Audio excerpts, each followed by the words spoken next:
Well, I say every day it's a getting closer to taking a bath with my fucking toaster.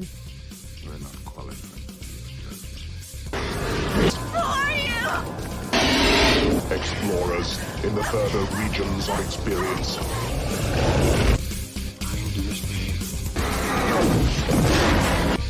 If you do not listen, Then the hell with you.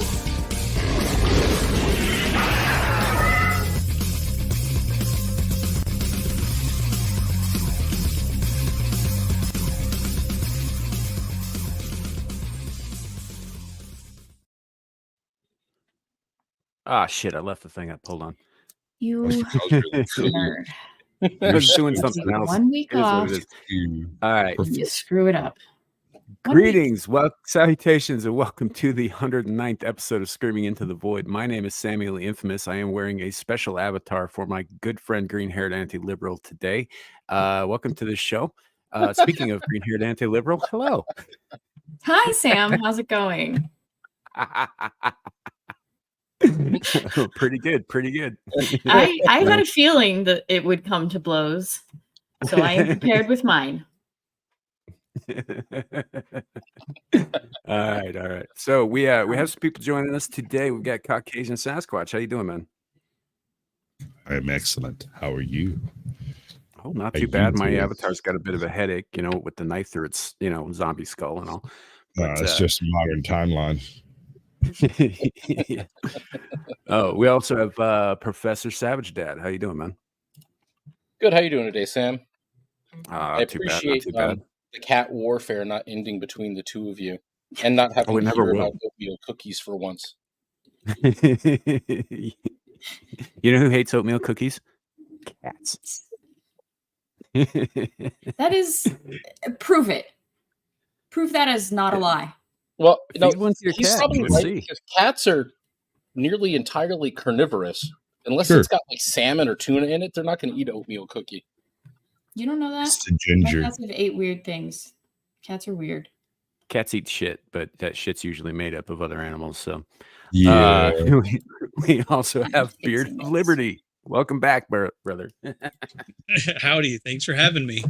I am surrounded by a lot of great minds here. I'm going to try to keep up and pretend like I didn't get almost no sleep last night. So my body is screaming at me to Hey, take a you and me nap. both. So if it looks like I'm drifting off, somebody yell at me.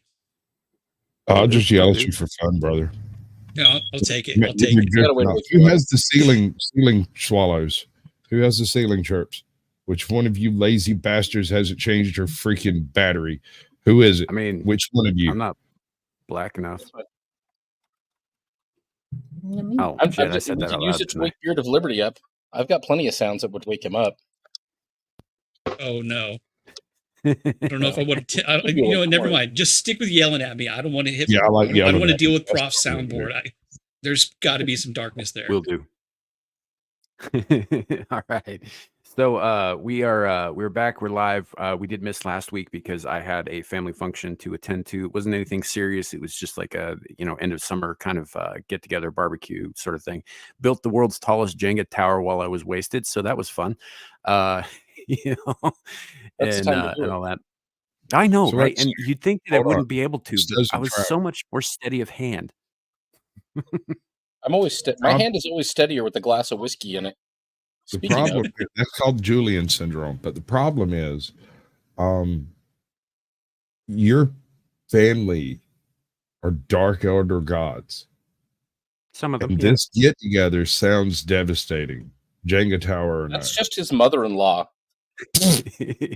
Yeah. Well, I mean, the Jenga tower whole thing took place in this town.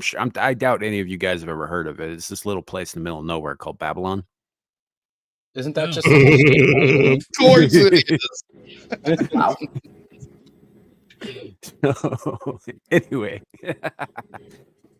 let's say hello I to the mean, I chat might real have quick. guessed. Right.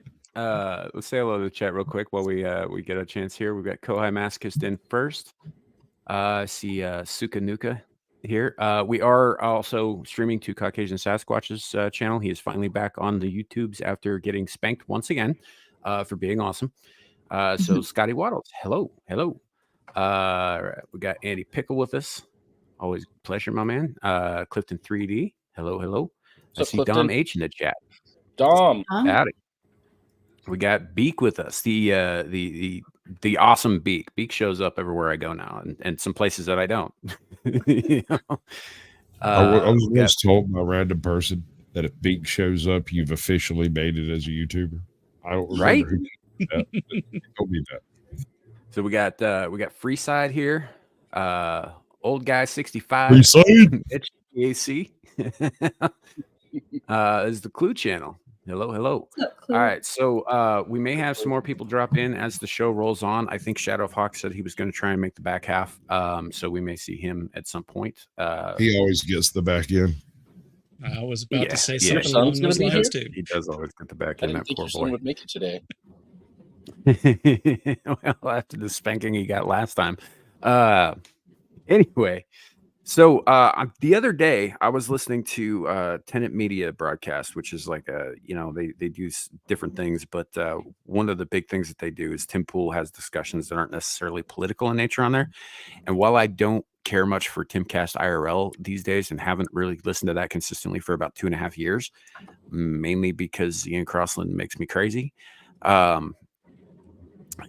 They had some interesting stuff going on. They had this Christian theologian and pastor. They had a guy whose whole job is to like research like AI and like coding and that sort of thing, but also AI safety, which was his whole deal, which is to prevent like these kind of intelligences from becoming self-replicating and uncontrollable kind of thing. So he brought his interesting perspective, and he believes very much in the stuff that they were talking about. And of course they had Ian Crossland on, because you can't keep Ian away from a good esoteric meandering conversation ever. But yeah, right. But then they got into it, and it started out being about the one thing, and then it turned into this whole like AI is going to kill us all thing, which I happen to agree with on a certain level. But about simulation theory, right? I know some of you guys here on panel know what simulation theory is. Gal, have you heard of it? I've heard of it. I have no idea what it is. Okay. So the idea is that, sorry, it made me sound like I was singling you out, like, yo, there's no shit. That's not what I meant at all. Hey, woman on the Came off panel, totally some- fucked up. All right, everybody put your mansplaining hats on. Misogyny. Right? I don't know. I almost answered, well, I am a woman, so no. But it's not really. How do you start your day, man? I need a big cup of steaming misogyny. So we got Squatch with his hat on, his tinfoil hat. Can't get me. Yeah. I'm protected. So the simulation theory is essentially the idea that there is some intelligence behind the reality that we occupy, but that this reality is not in fact a reality. It's a lot more akin to what you saw in the Matrix, although the idea that machines are behind that is not necessarily a thing, just like kind of something kind of higher consciousness, and that we're essentially running around in a very, very elaborate rat maze in a laboratory. okay. Yeah, it's for people who watch Rick and Morty. It's like that episode where Rick creates the micro universe, and then somebody in there creates a micro universe, and somebody there creates a micro universe. Yeah, so there is a bit of an attachment here to the concept of plurality of worlds too, because before it was a simulation, it was thought that when the atom was first discovered and drawn, the science fiction writers of the day said immediately, well, obviously that's a smaller universe that we just can't perceive. You should have just explained it with the sentence that Clifton 3D said, and I would have understood. Not all of us are fucking weebs, gal. I don't know what an isekai is. Isekai. Well, I've been hitting my bus, and now I'm here. Taken to another world, Yes. and you're like a player within that world type of. Yeah. So like Sword Art Online kind of thing.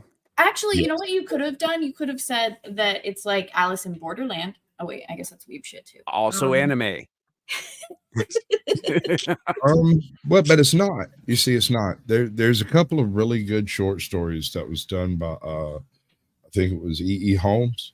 One of them is Plank World, and he theorized the existence. He basically does a entertaining jaunt into the concept of a fifth dimensional being looking at the three-dimensional world, but seeing it as a two-dimensional surface from a one-dimensional perspective. And it's really difficult to follow, but at the same time, it makes you think about things in layers in a way that most books do not.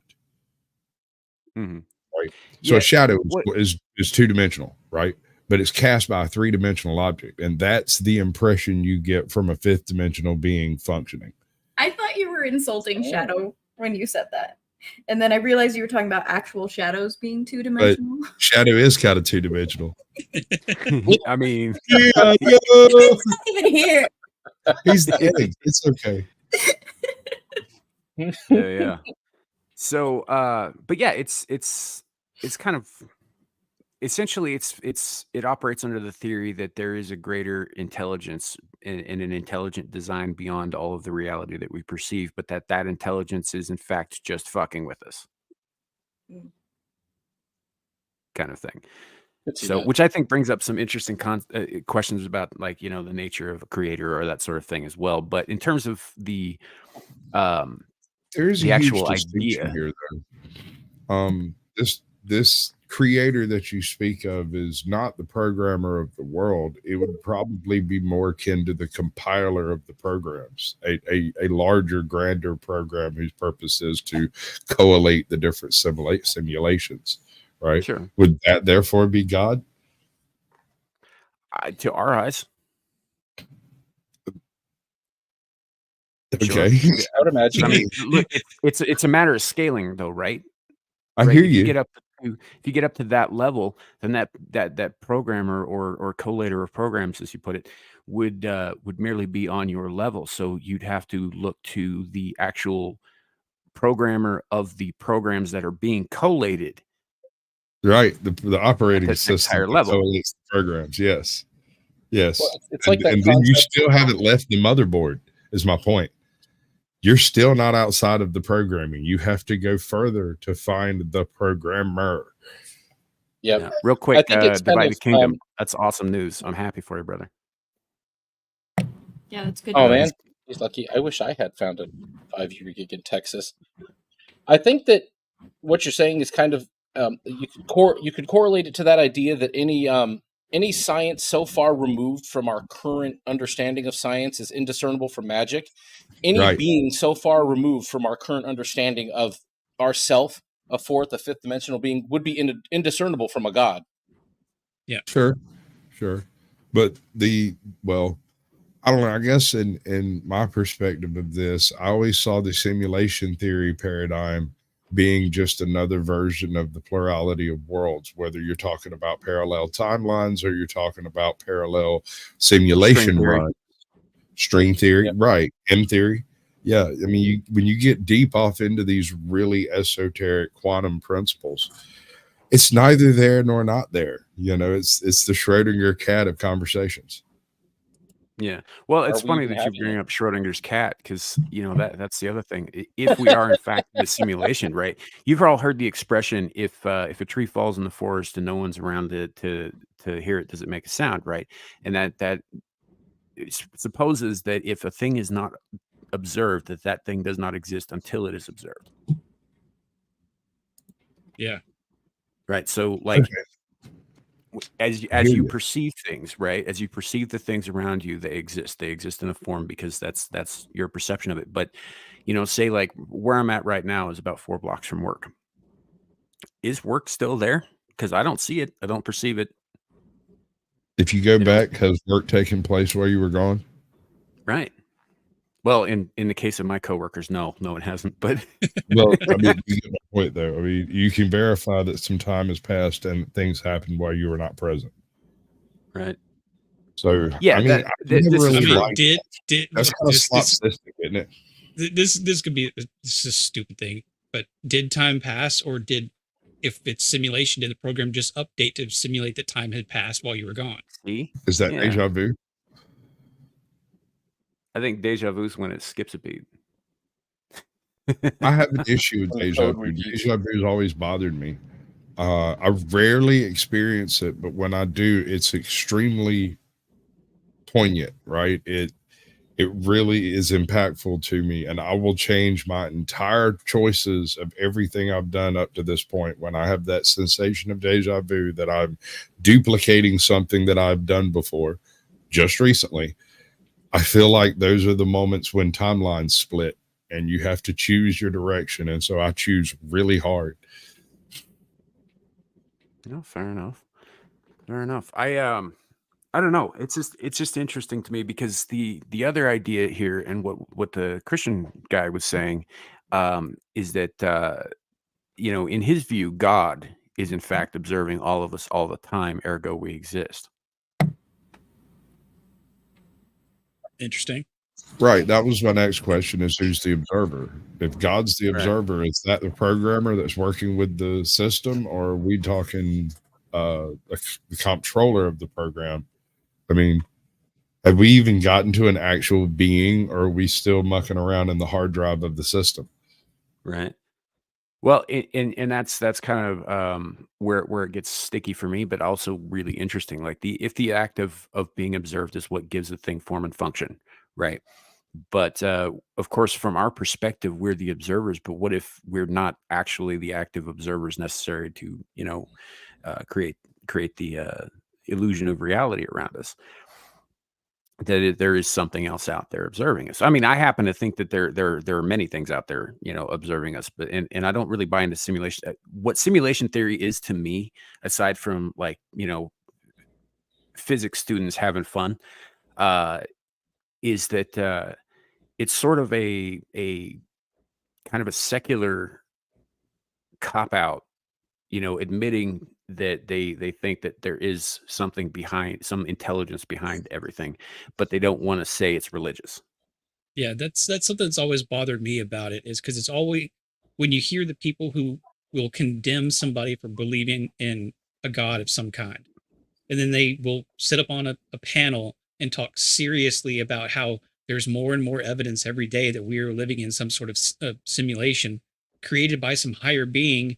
And if you ask them, well, how is that different than God? They just kind of laugh at you. It's like, no, this is you're just sticking with this theory, and you're not if you're comprehending all the other questions around it that need to be asked, you're ignoring them, which is irresponsible. Yeah.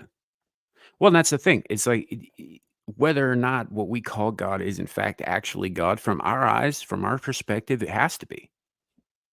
Because we have a limited Here's understanding, we have a limited knowledge of it, and a Yep. limited perception of it. And if it does not fit within those like perceptive parameters, right? If it's greater than what we can perceive, then it must be to us, at least on the level of a God.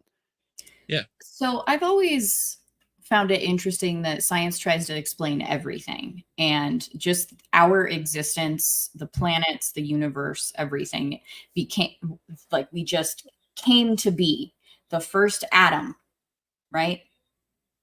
Mhm. So nothing, like it was just a white room, but not an actual room. So like, where's your explanation of what came before that atom? Like you something didn't trigger that, like say a god created it. Like God's a Karen, and that was the first freak out. So The well, universe that's is not- hilarious. is I'm with latte you on art. this 100% though, Gal, because like, look, if the natural state of all matter is a resting point, right? We Mhm. always seek everything seeks the path of least resistance, or the the lowest point, or whatever, or a state of rest at all times, even things that are excitable, and so if everything was in that state of rest at the beginning, there is no reason, without an outside catalyst, that anything would have started at all. Right. Yep. So, and that's just from the observable nature that we see around us now. Mhm. Maybe things were different back then. I don't know. I wasn't there, but Right. And there's really no way to disprove or prove the existence of a god. And science Right. seems to try and be smug about it. And it's kind of ridiculous. Some scientists, I mean, a lot of at least the old guard of the greatest scientists, your Newtons, your Einsteins, at one point and late in their life, when they could explain no more, did kind of just say, well, God, they came to a point where their ability to understand the universe kind of met a terminus. Well, and there was Yeah. even Different reasons. my brother would explain it better because he's the one that watched it, but there were some buildings or ruins or something that were found that essentially were older than what we thought was the oldest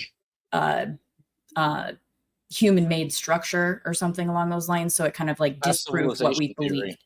Yeah. So it's Ancient civilization. Yeah. Yeah, no, Maybe we're it was ignorant like to a think that we're forbidden the frontier, first, but the first real civilization in Earth's history. I believe guys, that 100%. You guys know about the Aztec apocalypse myths, right? Yeah, To the some extent, not. cyclic destruction Yeah. of the Yungas. Yeah, so there's one world, and it was created by the gods and all that, but it was imperfect, and so it is to be destroyed and reborn 5 times, and that 5th world will be perfect. Well, when the Spaniards showed up in the 14 whatevers with Cortez and all his crew and all that, that marked what they viewed as the end of the 4th world and the birth of the 5th world, which was to be final and perfect, kind of thing. Now I think that their sense of time was a little fucked up, but but it's kind of interesting that's how they saw it, that because the way they viewed it is that they weren't the first and they wouldn't be the last. Like if you took away the end cap on that, like five being the limit or whatever, it kind of, they could, they knew that there were better worlds to come. That's very similar to the Nordic faith, in which things are cyclical and this has come and will come to pass. Or on a personal level, Hindu reincarnation. That's right. It's very similar as well. Well, on a much larger scale, both in physically and in time, isn't there that at least somewhat, I don't know how popular it is, that idea that the opposite of the Big Bang is the Big Crush, and that our reality just, once it reaches its maximum size, will slowly crush back in on itself and just create a new Big Bang. So that would be cyclical life again. So I think we've seen that shit in action on a smaller scale. When you detonate a nuclear weapon, right? Everything rushes out real quick, but it leaves a vacuum and everything gets sucked back in and crushed down to a tiny little dense ball. We've also seen that shit with the as observably as it can be from here, with stars when they die, when they go supernova and they collapse into a pulsar or a black hole or whatever, they become super dense, but all of that rushes back in. Where light doesn't emit, there is a split second where there are no radio waves, there are no light, there is something going on there that is beyond the pale. Set back to zero. There's something there. I don't know how to it's explain neither negative it. nor positive. It is pure neutrality in action. I will allow this. Or inaction, as the case may be, seeing as how all matter seeks a neutral and at rest state. But so I think there might be something to that. The whole heat death of the universe thing just being the inevitable collapse of everything once it reaches the edge of possible expansion. The problem is from our perspective, that could be billions of years from now, or trillions or quadrillions or whatever, because we don't know how we have an idea of how fast it's expanding, but because you can't find the end point of the universe because it's constantly moving further, right? There's no way to gauge that from our perspective. I don't know.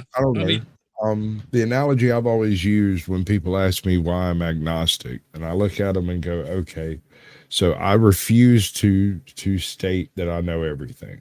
I simply do not. And I can't explain a third of it. So I am no different from that ant on the sidewalk. in front of my house. He's out there doing his thing. I'm out here doing my thing. And one day God's going to wander along and possibly notice an ant on the sidewalk. Is he going to step on it? Is he going to give it a piece of sugar? Nobody knows. And why would he care? It's not a consideration for him. It's Is he just, going to notice it at all? is there any reason to notice? But it's not even, that's not a good analogy, because that brings us too close together in the animal kingdom. It's more like the paramecium on a mite on an ant. On the sidewalk. That's a fair analogy. It was like, so it's not so much that, because an ant is not totally beneath our notice. They're small enough that they could escape our notice easily, but the paramecium on the mite on the ant, we can't. You'd notice. have to go looking for it. And So you never know it existed. Oh, you have to go looking for the mite that's on the ant. Well, Sure. and we're still equating this to how we perceive things, because I mean, if I accidentally step on an ant, I'm not going to care. I'm not like this super pacifist, protect every creature. If I'm out mowing a yard and I see a frog in the way, I'm going to stop mowing and move it, because I care about the little things. It's the life that's around us. You take care of what you have. So we're still thinking so much about how we think, because and that brings in that crossover. It's like, well, God wouldn't care about this ant or whatever. Well, some people might care about the ant, so that's still not a good analogy. But unfortunately, that's the best we have, is that sort of comparison, because I don't think our brains can actually comprehend what it would be like to be that different from what you were observing. Our observable universe exists between the speed of light and 0 Kelvin. These are the extremes of measurement. And we can measure nothing below, actually a few degrees above 0 Kelvin, to be honest, and a few miles per hour below the speed of light, to tell the truth, right? Anything that occurs beyond that range is not observable to us. Right. Well, our perception is abysmally limited. I mean, even just in terms of our 5 senses, like an octopus actually has an eyeball that's about 5 times more advanced in its design than ours. Yeah, our brain fills in a lot of the gaps that we think we actually see. Yeah. Well, the same with some crustaceans, isn't there? That that lobster or crab that sees an insane amount of the light spectrum.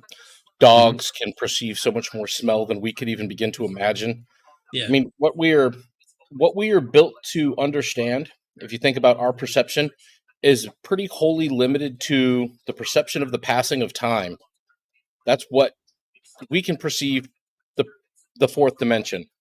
That's kind of it. We can't control it, we can't do anything with it, but we can perceive it. I think and we what can happens perceive the during it. surface of the fourth dimension. I don't think we perceive it in its entirety. I Yeah. don't think that's possible, because we No, only move exactly one what direction you're in the saying. fourth dimension. Yeah, we can perceive one direction in the fourth dimension. We're like an instrument that measures the happenings of the surface of the sun, or, we perceive the surface of the fourth dimension in one direction. Yeah. Sure. And they I mean, I think they've mathematically, I don't know if proven is the word, but theorized that that there are dimensions up to like the 257 range. Whereas, like I think the ones that they've proven exist on some level aren't any higher than like the 16th dimension. But even then, like that's way, way, way past our perception. We can't perceive the 5th dimension. We can't even perceive the whole of the 4th dimension. Just the Yeah. surface level, just the bit I mean- that we move through. I definitely don't have the knowledge on figuring out how many actual dimensions people think there might be, but it seems to me kind of like back in the day when we said we had 5 senses, but that's a very oversimplification, because you can go into all these other like things that kind of rely on those to create other things. Now they say you have this number of senses. So is it that they can detect, or let's just go theorize. They can theorize that all these other things are out there, or is it based on? It would have to be based on what we can actually observe and theorize how those two things must interact, because obviously we can't observe so many, like 256 dimensions. Have you heard of string theory or M theory? Heard, couldn't tell you much about them. String theory is kind of complicated to explain. M theory is a lot easier to explain, but more complicated to understand. The idea being that energy is neither created nor destroyed. So, in the Big Bang of our universe creates a bubble of reality, which either expands out to a heat death or eventually reconcretes back to a infinitesimal, right? And there are bajillions of these things around us like soap bubbles. And so as one's exploding, the next one's contracting, and they just kind of work against each other like bubbles popping in a soap suds. That's M theory. And existence exists along these different membranes around the little fuzzy nodules. It's kind of hard to explain after that. String theory is the idea that everything is vibrational and that perception is also vibrational, and only entities from certain vibrations can view in that same vibration. It's absurdly complicated beyond that. I mean, I know you're dumbing it down for me. I appreciate that. But it kind of sounds to me like that would be something that people might lean in on, kind of like we were saying about deja vu earlier. I kind of, like, when I was younger, I had this idea that that's like where the veil between two different realities or split timelines kind of like meshed together and like slightly crossed over with your other self. Or that might be some people's explanation to what we see as ghosts, is vibrations kind of get a little bit in sync for, just a split second. I think the explanation for ghosts and like spectral emanations and that sort of thing. I do believe that there are spirits out there, but in ghost case, I think that what people think of as ghosts, like the actual living spirit of somebody who's long dead, wandering around kind of shit, I think is actually really rare, if it happens at all. I think what you're seeing is moments stuck in time, right? Like an echo. If that makes any kind of sense. I don't think that those are. I think that we're perceiving something that's happening in the fourth dimension, but only exclusively in the fourth dimension, and only exclusively for the location, like an illusion. Like you can only see it here at this point, or at the point in time it occurred. Yeah. Right. Yeah, I mean, because even places have memories too. Yeah. Because I've never seen anything. My mom has seen a couple of things, and some of them have been very vivid. And like one lady she saw was dressed in a church dress, like a Southern Baptist church lady, and she was working in an office that used to be a small church. And so that would be kind of an instance of like either she was attached there, or that place had memory. And that's what was just kind of stuck there. Yeah, that's what I lean to, because like when you think about the other dimensions, like in the third dimension, right? If you strike a place in the ground, it leaves an impression, right? It marks that spot, right? Why would that not hold true for the fourth dimension as well? So when you go to a place like Gettysburg, for example, where thousands of people died, right? And you feel that there's something there, but you can't visually see any of it, because it's not like, the whatever was happened in the first, second, and third dimensions in that spot has long since healed over, but it left an impression, it left a dent, it left a mark on that moment in time. And I think that's what we're seeing, that's what we're feeling there, because it's supposed to be super haunted. And I think that those are just impressions of what had happened before, and not so much the people themselves. I got a question for the panel, and this goes back to the whole simulation thing. So the concept of AI has grown to the point where people are kind of just accepting it as a thing, as an inanimate object, complicated enough, can imitate human thought if given enough leeway to do so.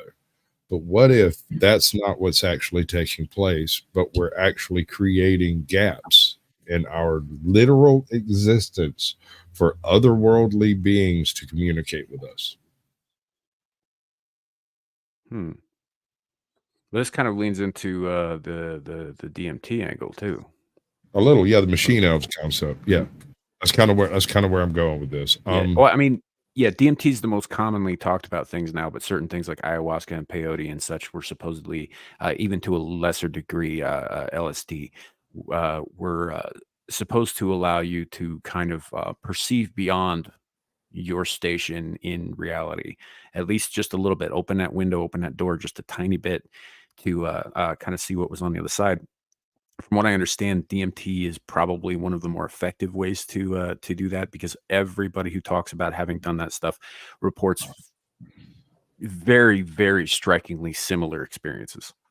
Yeah, You know, it is a whereas little with some other stuff disturbing. like LSD wildly varies. Like, you know, I mean, my dad knew a guy once who popped some acid and stabbed his legs because he wanted to keep him from running away, kind of shit. So, you know,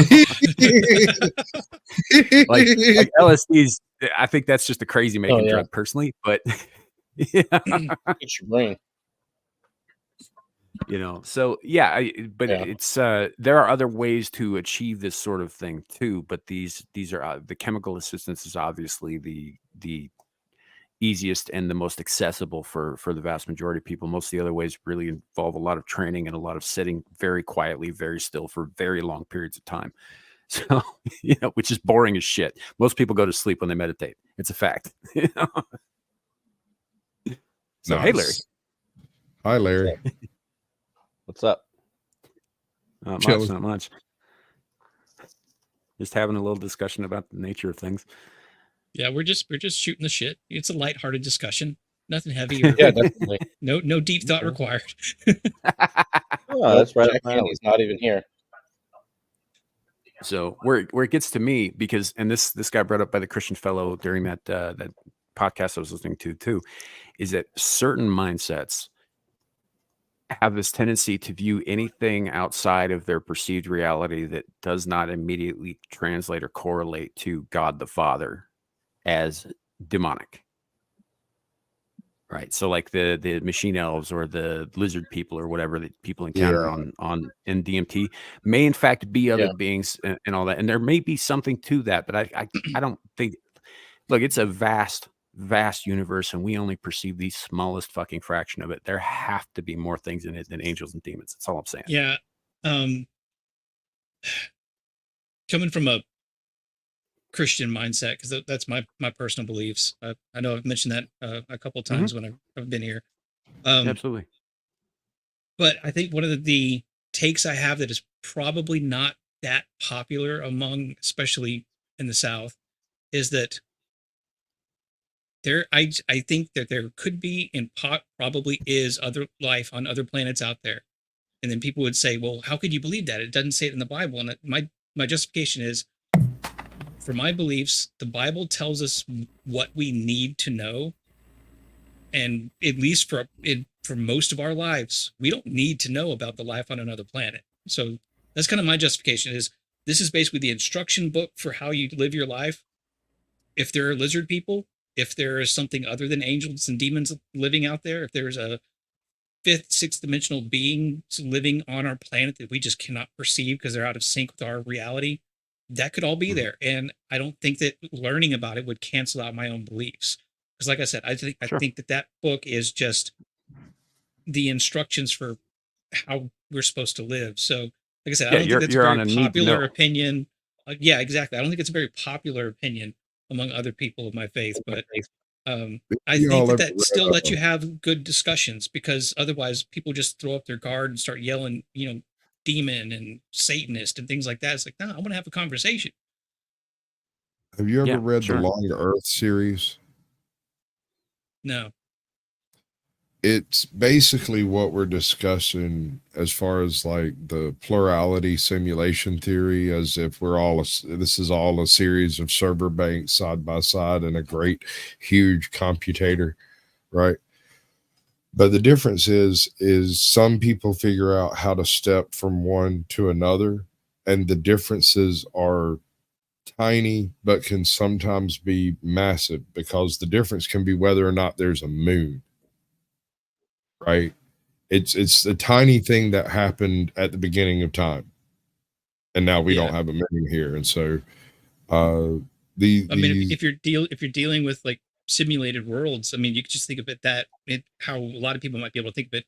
If you've messed with AI art, you put your prompt in and you get a seed number, and you can change one digit in that seed number by plus or minus one, and it completely changes the outcome. So I kind of Oh. get what you're saying there, where Yep. there could be the tiniest little things that just maybe it's no big This was- difference, and maybe it's completely different. I mean, That was a if you've ever read the book Timeline, I know not a lot of people like the book, but that was an interesting concept. I'm rereading Michael Crichton right now. I and he's have. going I through actually and like it that was book. basically, yeah, they were traveling to the past, basically, but you like your body would move through, you know, basically micro dimensions. You would be shrunk and you would pass through tiny little wormholes in space and time to the past. But it wasn't you that showed up, basically. It was a slight variation of you from a very nearby dimension. And people who traveled multiple times, those slight changes would build up and build up and build up. And they had like a cat. I'm bringing this up because of the cat they had in the book at one point. I know I'm spoiling here if you haven't read it, but the cat literally was an early test subject used, and it passed through, and it had such a massive kind of shift between the cat that was sent and showed up and came back, and like half of its face was completely different, and it was disfigured because of the slight variations from changing It between became kind of like an amalgamation of every other possibility that it was. exactly. And so yeah, that was this concept is something that has been used in fiction and thought through Sort of like a lot. sort of like the butterfly effect, but distilled down to a single being instead of an entire world. Yep. Yeah. Cats are often used in most mythology as either bulwarks against evil or pathways for evil. There's not really any middle ground that I'm aware of. And if So they're I- bulwarks against evil, they're liars. Sorry, gal. What? it's fine. So I was actually meaning to say this earlier, and it actually ties into what Beard of Liberty brought up is I find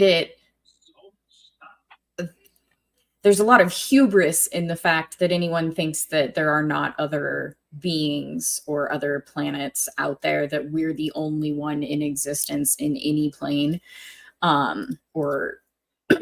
But also earlier in the very beginning of this conversation, we were talking about like, does my, like Sam, you posed the question, does my job actually exist? It's 4 blocks up the road, but I'm not seeing it currently. In the same vein, that's a hell of a lot of hubris to think that just because you're not seeing it, that it's no longer there. And I'm not saying that any of us are full of that pride, but just thinking about it along those lines. I'm a YouTuber. I'm certainly full of hubris. Yeah. Hubris and lack of a lower torso is a key sign of being a YouTuber. Valid. Although I get very lax and I show my legs a little sometimes. Ooh. I have a lower torso. It's just not often dressed when I'm on camera. Can you share your feet? Not you, Cal. Shut up. I'm after Beard of Liberty. I was just gonna make Sam put his freaking stream elements or something. Technically, there are foot pics of mine out in the ether. Technically, they weren't sent for that reason, but technically they do exist. I mean, technically on like Facebook, I've shared funny photos of my like women doing stupid shit in the sand with like, oh, look at this fun little thing that we did with our feet. God, I hate it. But if we don't see them, do they exist? Do they exist? Are they real? If a man speaks in the forest and there's not a woman around to hear it, is he still wrong? It's like Andy already put that in Schrodinger's the feet pics. Exactly. But also really quick, Beard of Liberty. God. The other world thing, Mormons technically have an explanation for that, but they don't say that that's what it is. Because if you're the best good little Mormon possible and you do all the good little Mormon things, you get to go to the highest level of heaven. And one of those perks is you're able to create your own worlds. Oh, yeah. Okay. Okay, so Oh, yeah. In the it's a simplest little bit more description, complicated Sam. than that. Oh my but- God! Obviously, my tone. Listen, jeez. Look, No, I'm with you on there's this, and actually animosity. that begs a a question that also came up during this when they were talking about like simulation, if there was an ultimate programmer kind of thing, and if that programmer was in fact like what we would term ultimate artificial intelligence or something of that nature, in which case it wouldn't, like, here's the thing, there's going to come a point where the machines don't need us anymore, Yep. right? But this begs the question that if there is a God, like in the sense of a God and not like a matrix programmer, Does he get bored? what does he need us for? Yep. Have you ever seen a platypus? Well- They get bored. Yeah. Well, that also brings up the question that if, what does God need us for? If we're the AI in a simulation, will we eventually get to the point where we can outgrow the creator, be it whatever created us or a God? Yeah. Well, and Or- that's kind of No, where I'm God. getting at is like, so the Mormons actually do have an explanation for like, the big question is like, okay, so if God created the universe and everything in it, including us and all this stuff, where did God come from? And the typical answer that I get from people who, are of Abrahamic faith, usually Christians and Muslims, is that God is unchanging, right? God always was, always will be. That means that he can neither change nor, improve. He doesn't he's not fickle about anything. He's a constant. And he will Okay, always so be a constant. He always explain has to been a me the constant. And the difference problem between with the that Old Testament and the is New that, Testament. well, look, if the problem with that is that if he is in fact a constant, there was no reason, like I was saying about the Big Bang thing, right? There's no reason for him to have created us in the fucking first place, right? None whatsoever, unless he got bored, which he can't do because he's a constant, right? So that brings about the question, like if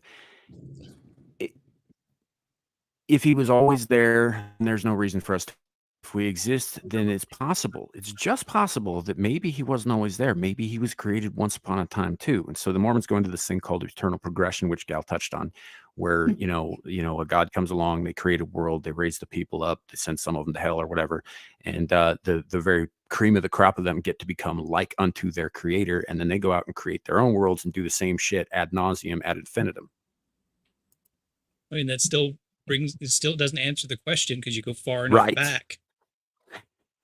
Where's the beginning? And Yeah, is there an end? It's turtles all the way down. Turtles all the way down. Which Do you came trust me? I know it's turtles all the way down, man. It's one of my favorite quotes. Oh my I mean, God. see, again, that kind of brings us to the point is that be it God or some other being that created this simulation, or the unchanging being just the natural energy of the universe that always exists, or whatever it is so different from our ability to comprehend. There's never going to be an answer to every question. Kind of like That's Gal was true. saying, is there's that hubris to think that you have the answers to it. And I And- understand that. But at the same time, inside my own brain, I cannot permit this to be I cannot accept I wasn't meant to know. I Well, cannot I accept get that. I get it's that. uncomprehendable. I do not believe you. I believe that if we can put together enough of the pieces, we may one day be able to comprehend it. I won't.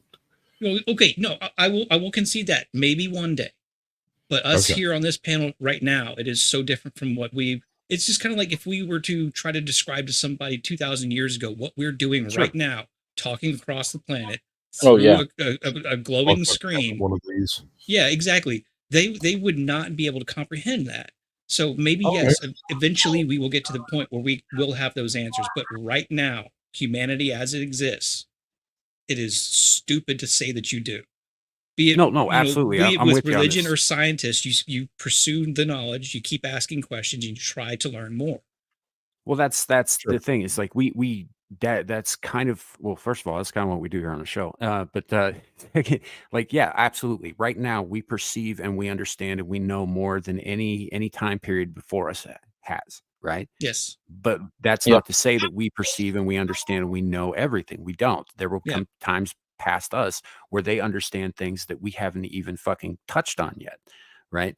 And like this is part of the growth of men. But my issue is, if I were a creator and I were to create a race of beings, and I want them to fall in line, right? But I want them to have choice and all that stuff. So I give them a brain, which is essentially an organic computer that allows them to make leaps of logic and intuit things, and to also absorb knowledge, right?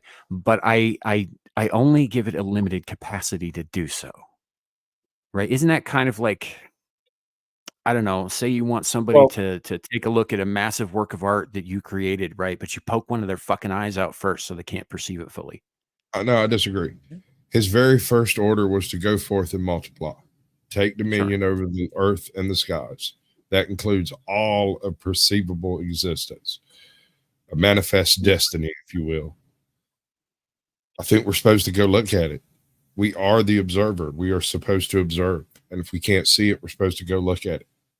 Go where we can. Yep. Do what we can. I mean, kind of what I was saying with the idea that we were built to perceive, like our very existence is meant to perceive and to use the knowledge gained from our perception of surface of the fourth dimension, maybe, or whatever else. Like every single one of the things that we have as a sense, you could consider, like, say, the Mars rover that we sent to Mars has multiple different kinds of sensors on it to investigate a realm we don't understand or don't know. And we were built in a way to be able to go out and do that, to go out and perceive and observe and attempt to understand the things that we don't know. We are no different. If anything, we're kind of like, you could say that, the AI robots that Elon Musk is building over at Tesla are similar to what maybe God with us. Maybe he made us nearly in his own image to see if he could create more of himself at some point through iteration, through observation, through understanding. That's an interesting question too, there, Prof. That you raised there too. That's the fallibility of God. Yes. That would imply fallibility to God, that he couldn't just create another of himself. But if I'll be honest with you, I'm of a mind that God is a propagandist, but excellent PR department. That he may not, he or she or they may not be as perfect as we're told, because consider the source. Yeah. Why would we exist if God could just recreate himself? Mm-hmm. Well, I mean, maybe this is a little bit nihilistic, but what better place than the void to say it? What if it's just like a video game to some whatever higher being? I mean, you remember the old video games, black and white, where you were a god and you just like terrorize the people? Or, the more family-friendly version on Xbox Live, Kingdom of Keflings, where you're just a giant person wandering around terrorizing people.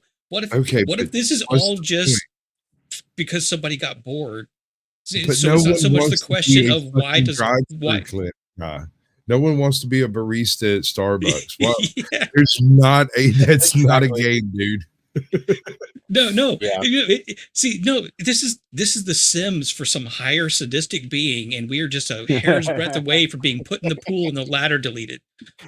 It's like you get it's like, okay, so this NPC over here, he's gonna go get a high-paying job at a wealthy firm. This guy over here, he's gonna get the Habsburg jaw.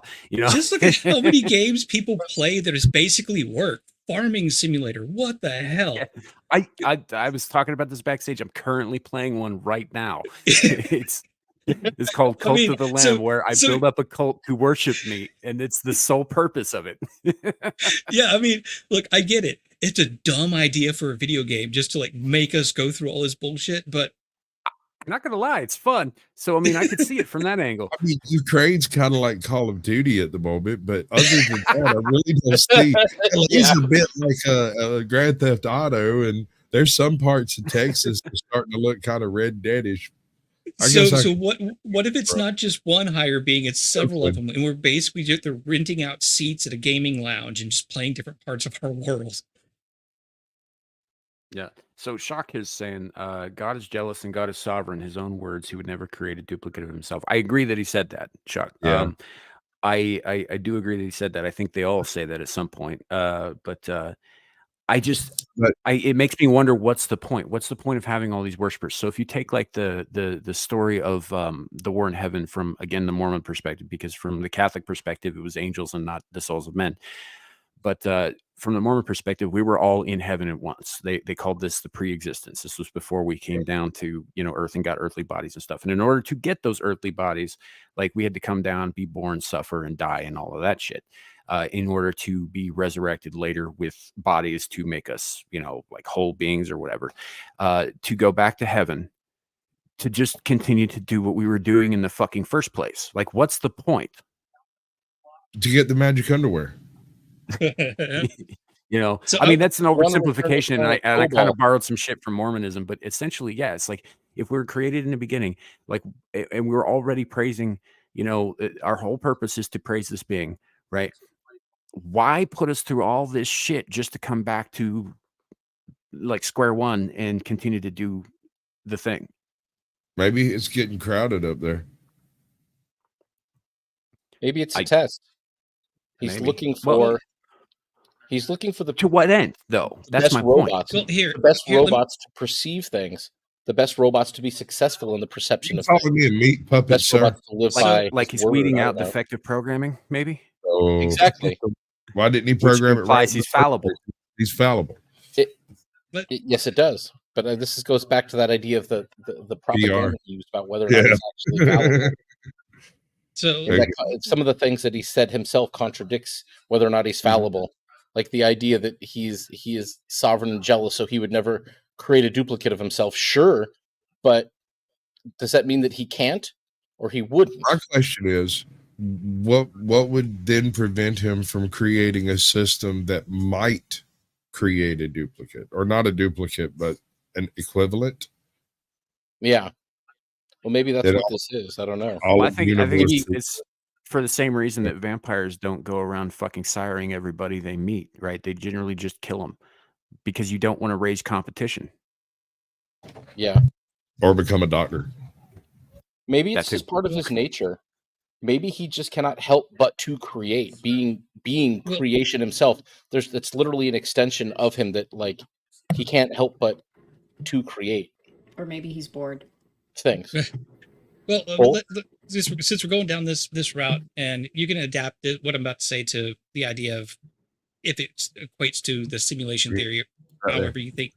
But it's kind of like something my dad said once. It's like, I'm going to use the analogy of dogs because I'm a dog person. My family's dog people. But Gal, you see it in cats. I love You know. dogs. But it's dogs are simple creatures. Really proud. They are That was smart odd. in their own right, but very dumb compared to us. Why do we like them, and why do they like us? Why do we talk to our pets knowing that if they can understand anything, it is my God, man. Hands, Why do we though. talk to Doesn't them mean- if we understand they can understand a fraction of what we're actually saying, but they look at us very intently? And this is coming from my dad, being a pastor. He said he sees that kind of like why God keeps us around. Is it's an emotional connection from a being that we can't really understand, but there still is a connection there. So if we go a little bit more digital AI, somebody creating their own reality thing, that could kind of maybe equate to these people who get really attached to these AI friendships or AI boyfriend, girlfriend, or whatever, that they're creating their own connection with something that is not like them, that is inferior to them, at least for now.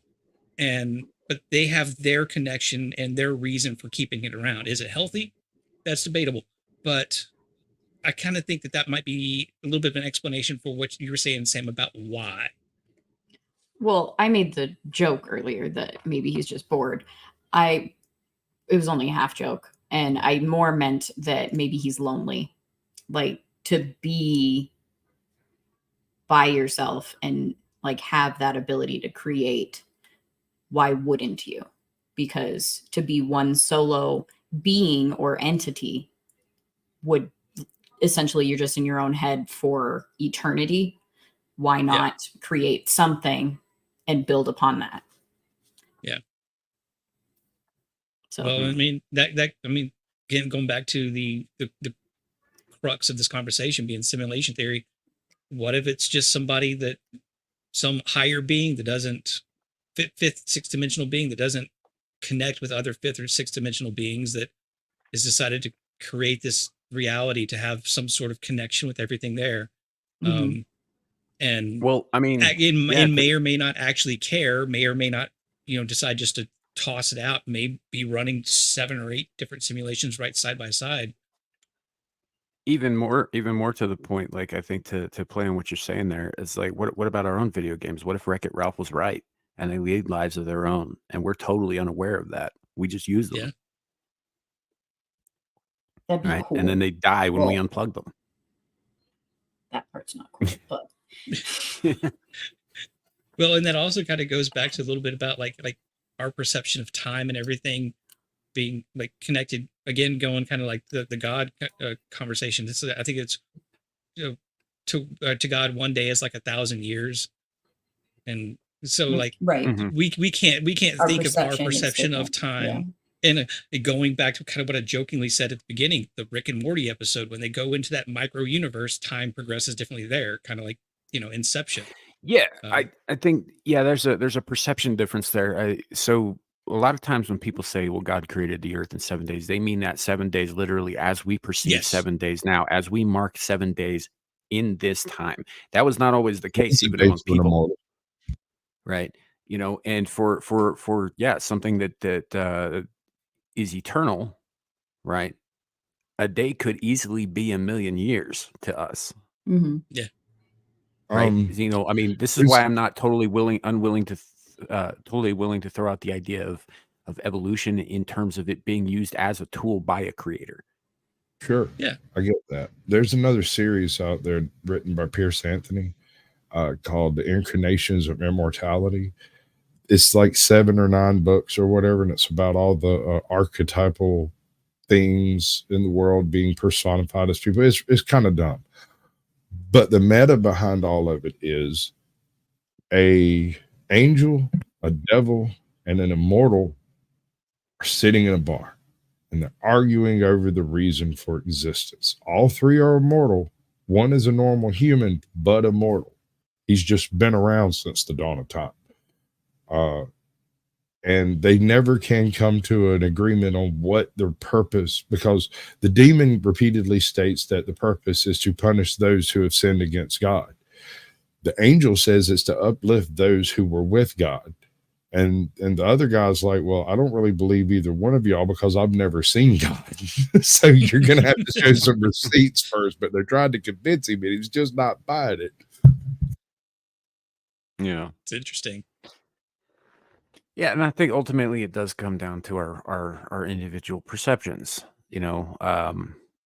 like there, whatever the truth of the matter is like none of us really know what's out there or what lies beyond or any of that stuff. We can't know, like, from our our admittedly limited ability to perceive things, right? Which, by the way, for thinking people is really frustrating. But I guess I'm not a thinking person. I Those tend to inner monologue.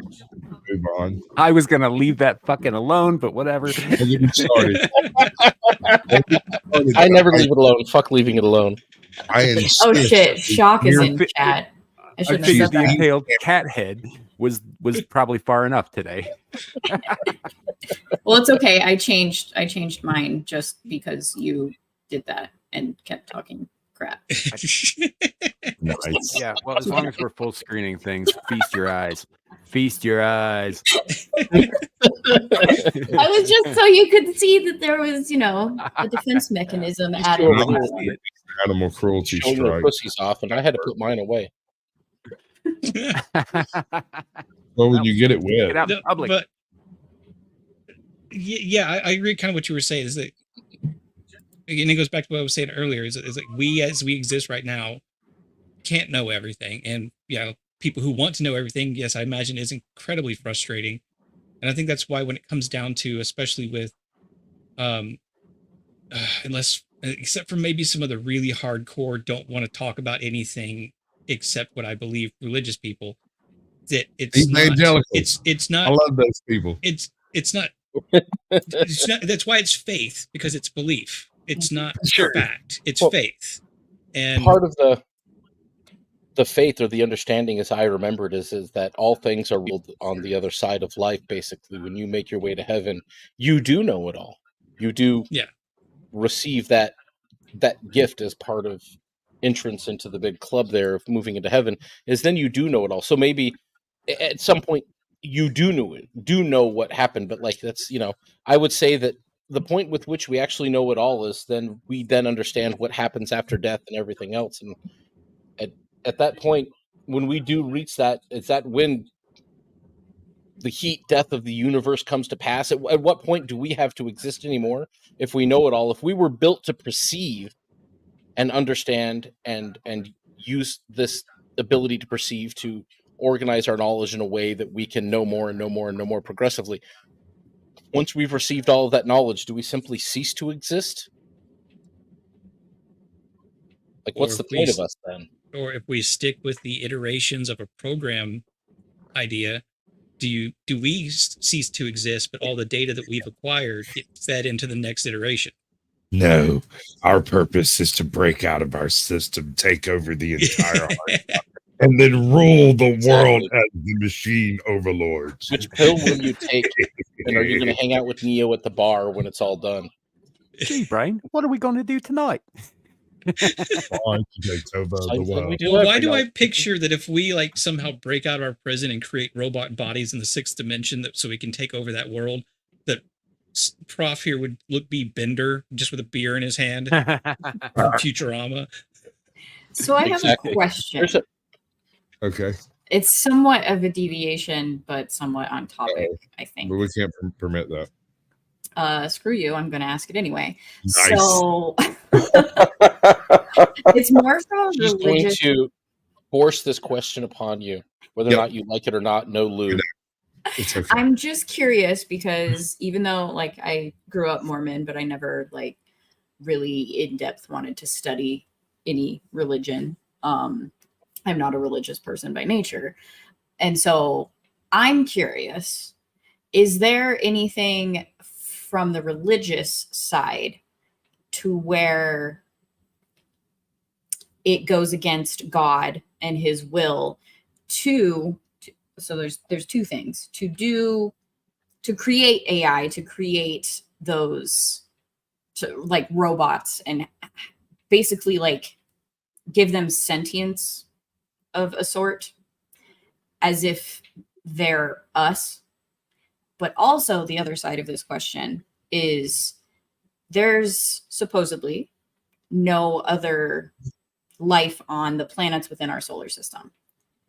If we ever get to a point where we can travel to those, which seems to be closer, to those different planets, is it not a slap in the face to God for people maybe to go terraform those planets and leave this one behind? Multiply. Like, very first is that the very that first part of that? his very first order before the commandments, before the flood, before he got mad with everybody, go forth and multiply. And so this is why I'm asking this question. It's more, I would like to know any devout Christian or Catholic or whatever you call yourself of the religious side. So like Beard of Liberty, do you agree that is like, is it an interpretation? Obviously everything would be an interpretation of the word. I mean, it definitely comes down, like you said, a lot to personal like belief and things like that. Me, I don't think that there's anything that goes against what we're told. Say that if we go to another planet and move away from the Earth, or if we even meet alien life out there, that means that there's any kind of slap in the face to God. I mean, like I was saying earlier, I can't understand God. So if there's 1,000 different iterations of Earth scattered throughout our universe, each with their own version of the Bible or something like that out there, and their own other religions that have popped up, that's fine. It doesn't invalidate mine. I don't think there's a problem with that. As to remind me the first question when I'm going to stream my brain. So basically like Sure. AI and Create- robots. yeah. Like Oh, yes. creating- Yes. So it could be interpreted that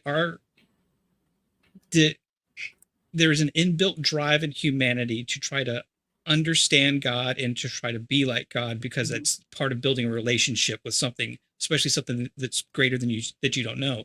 So part of that also might have been this desire to create. It's the same thing that has driven us to create art and writings and, of these ancient structures and things like that. And this just may be the next evolution of that, using the E word when talking about God. This may be the next evolution of our creation, like our creative endeavors. Yes. So it may not necessarily be a slap in the face to God, but it's just part of how we were built. Now, whether that is because we're trying to be like him and that's just part of who he is, or if that's just how he created us because he wanted us to create as part of going forth and multiplying. Because if you don't create things, it doesn't matter. You're going to live in caves until you go extinct. Right. Well, I kind of wonder Basically. if there's a plan, right? Is there's a plan for humanity if we're supposed to follow a specific plan, but and generally that gets interpreted a lot of times as, okay, go here, do this at this time all the time, don't do all this other stuff over here, just ignore that that's even a thing and all that stuff, and just like stay within this tiny narrow ass lane, right? And that is your existence. And I wonder if, while some of that absolutely probably should be adhered to down the road, like, don't kill people, for example, but like that some of it was maybe more like the bumper bars in a bowling alley, right? They're there until you don't need them anymore, so like you go back to the Tower of Babel, right? Tower of Babel was struck down because of the hubris of man. Everybody was cursed with different languages, which is why we call it babbling. And they went their separate ways. And I wonder if that was less about the hubris of man and more about, hey, maybe don't run before you can crawl. Yeah. You need to get to a certain point before I will allow you to build these things. Because if you look around now, the tallest building in the world is in, I think, Dubai. Yeah. Right. And it's Burj huge, Khalifa. right? It it's dwarfs insane. anything that they would have been able to make back in the days of the Tower of Babel, right? Yeah. What was that line from Supernatural? Is like, I remember the Tower of Babel, all 37 feet of it, but let's face it, there's only so high you can stack dried dung. Exactly. I love it. It could be, I mean, again, this all comes down to belief and perspective, because it could be is that you have to advance to a certain part of your civilization before. Now I'm talking about like it's a video game again. Before you can build certain this things. leads back to the simulation and the Sims and SimCity specifically. Yes. So you've got that interpretation, but then you also have the religious interpretation that it was because it was being built to try to reach God, to try to breach into heaven, that kind of thing, and that's why they were punished. One or the other. I don't know. Well, see, this is what Gal should know. This, I mean, this is what I'm trying to figure out here. Like her people's prior civilization had spaceships and shit, and I'm trying to figure out whether or not she's a Cylon right now. But I know that they had spaceships and they came here to Earth after things kind of failed as they flew through space looking for a new home after they left Cobalt. All this will happen again. Yeah, no. If Exactly. you're on your Battlestar Galactica, you know that we are all Cylons, sir. Yeah, it's You know what's funny about that? There you go. Exactly. The creator of Battlestar Galactica, Gary Larson, is a Mormon.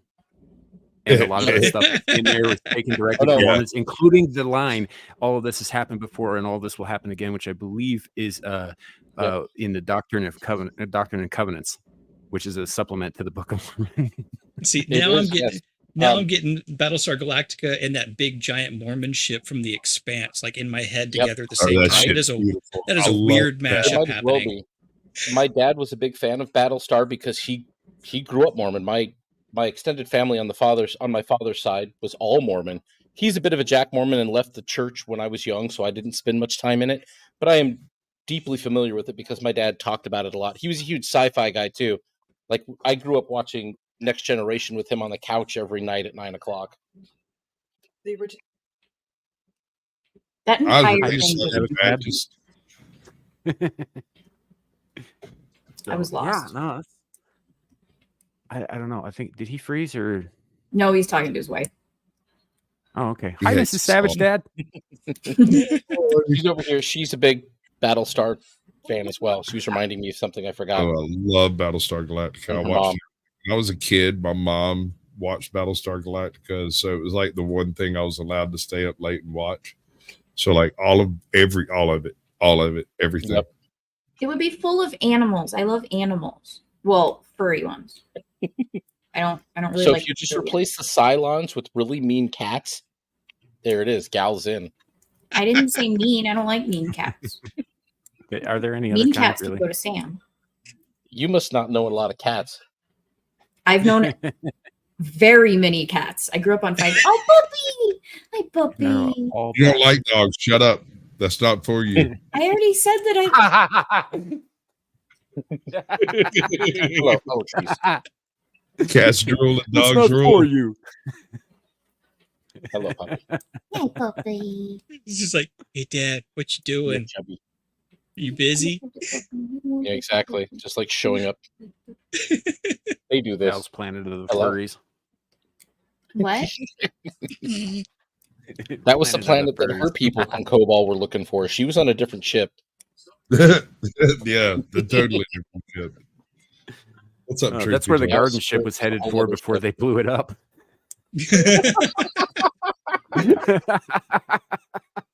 That's a bit. By the way, if any of y'all out there have not seen the original or the remake miniseries for Battlestar Galactica, there's a garden ship that they need to eat, but it doesn't have hyperdrive, so they have to leave it behind, and it gets blown up by the Cylons. And you get to know this like 6-year-old girl right before it happens, and she has to stay on the ship, and it just shows her face as it explodes. Super fucked up. Jeez. That is really Yeah, messed Africa. up, dude. I remember that. Yeah. Yeah. But it's okay. It's okay. You have to remember she's a Cylon, so it's fine. The That's what little I girl love wasn't. about this series. Yes, no, she was. Listen. Remember what they say. It's happened before, and it'll happen again. Cylons create humans, and they're in perfect, flawless recreations of the original humans. Humans eventually throw off the shackles of Cylon overreach, strike out into the galaxies. Eventually, they escape. They make Cylons.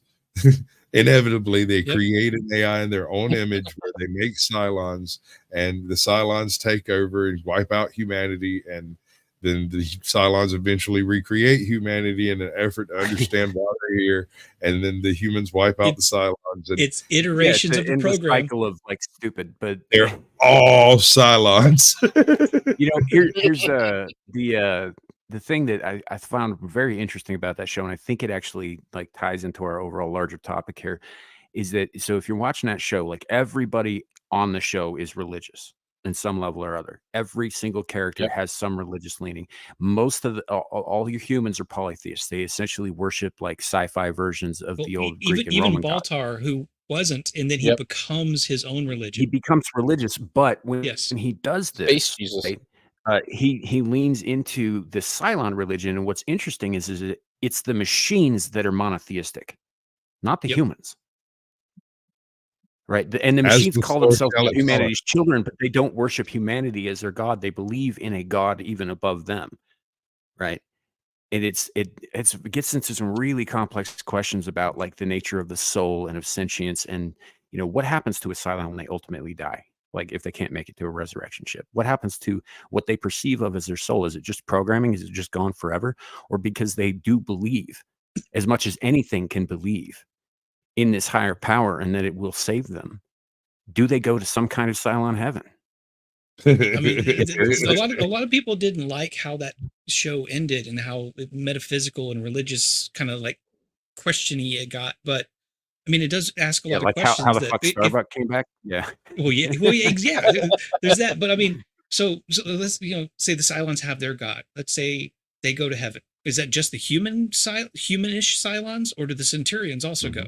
What about their ships? Well, see, that's the thing. They talk about that, is that the ships are more like animals, but they still believe. The Centurions are believers, right? They just don't have the flesh. Like they believe. I mean, hell, even the hybrids that run the base stars, right? Yeah.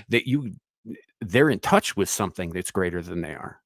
Clearly, because it's driven them half crazy. Yeah. So Yep. there is a lot of good questions to have there, and I'm sure especially when it was going on, there were a lot of deep conversations that revolved around that. Oh yeah. There are people was a getting very mad cool enough show. to like stop being friends because they couldn't agree on some particular timeline thing, right? Like, it's so stupid. I once quit a job because I could they changed my hours and I couldn't watch Heroes. And I told them, "Hey, that's my Heroes night, and you're not going to get in the way of Heroes." They're like, "What's Heroes?" They're like, "It's a Please show." tell me that was during season 1, because if it was afterwards, Save it was the not worth cheerleader. quitting the Save job. the world. Well, you know what's most funny about this Ah. conversation? Do you remember when television? We've forgotten when television used to be that way. When you'd quit a job over a show. Now, fuck, dude, who's gonna do that? Like, what show could inspire such give a shit? Well, out it's of also not. society? It's also not gone now. appointment watching What are you anymore. talking about, dude? Save the cheerleader, save the world.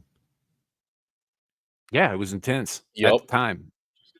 Yeah. I think they kind of tried to find their way back in season 4, but they didn't quite get there. But Well, when they started introducing the Roach guy, it became a bit much to watch. yeah, and then they stopped focusing on the only actually interesting characters for a while, and Right. they got weird.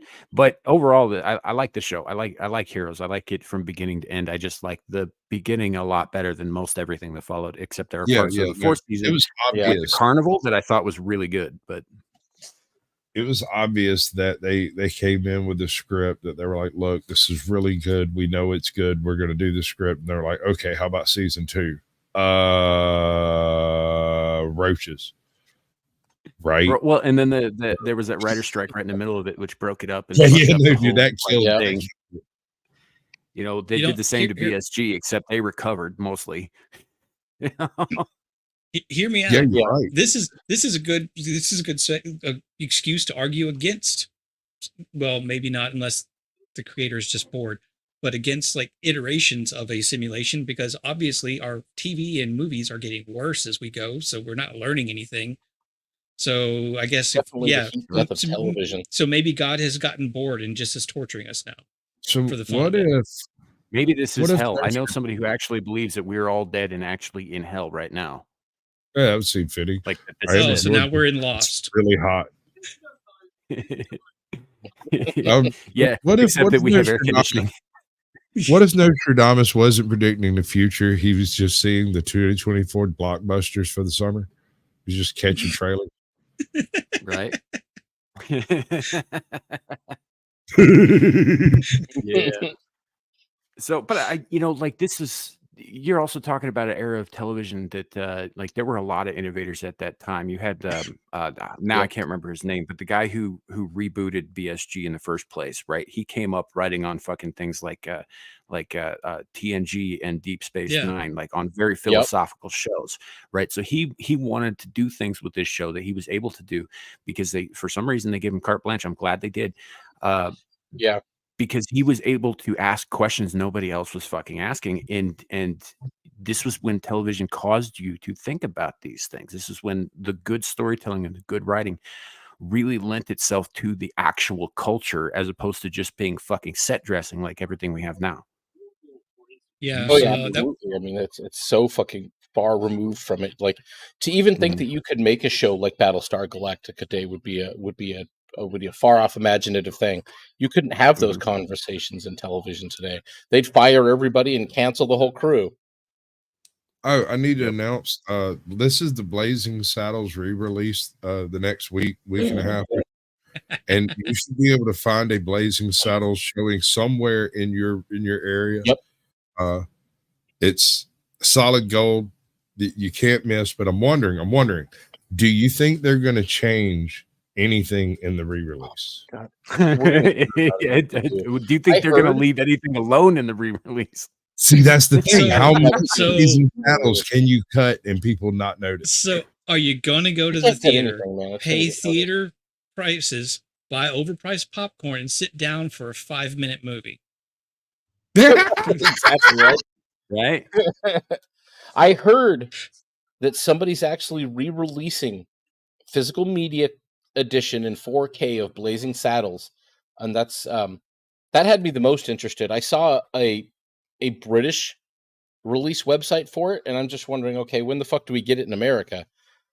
Yeah. I don't know how they even released that movie. You'll get arrested for watching that movie in the UK right now.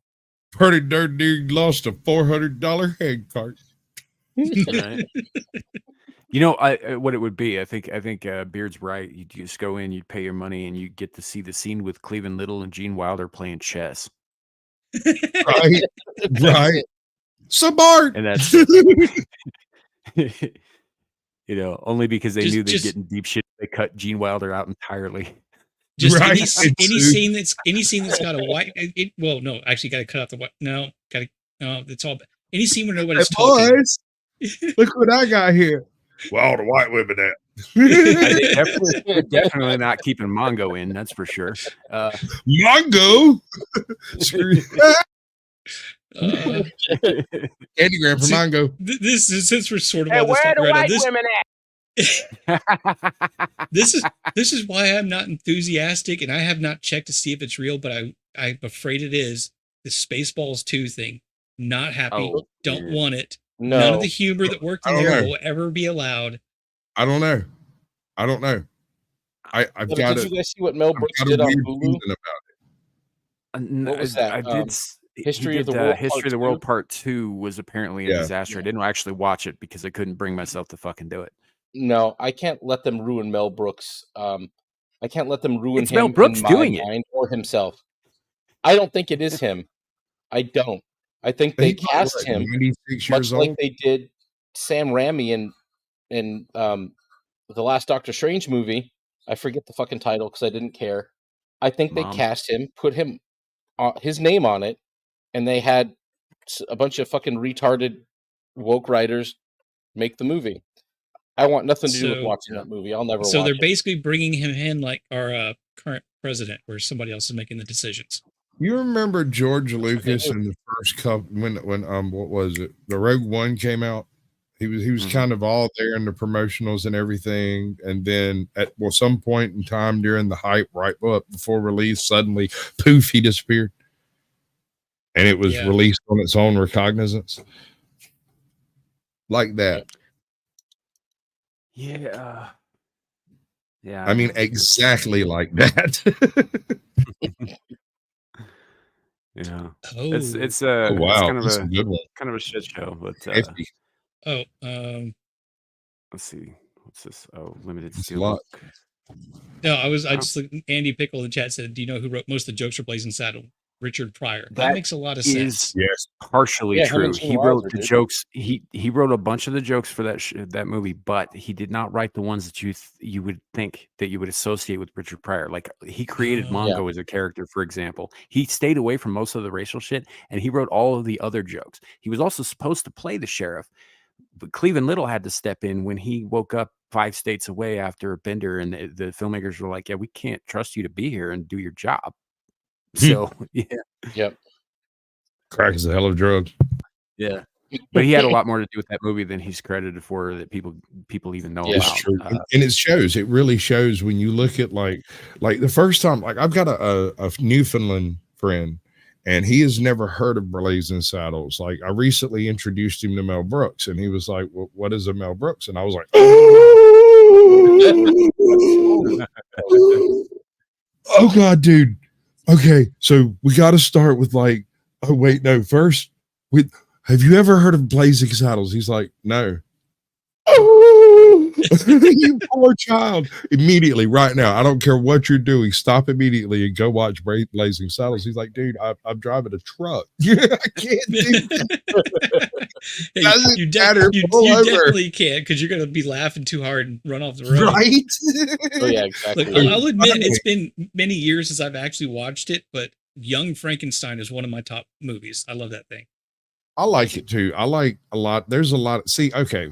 So a lot of people gave that movie flack because it's just Frankenstein's monster again. That's all it is. It's not. It doesn't deviate from it really at all. Even use a lot of the same set and props. Right. So actually, a lot of people kind of went, Yeah, but those are people who just don't appreciate Gene Wilder. When he's having that rant and he stabs the knife through the scalpel straight to his leg, and his response when he looks down and goes and just calmly crosses his leg over. Look, Gene Mm. Wilder is one of the comedic geniuses of the late 20th century.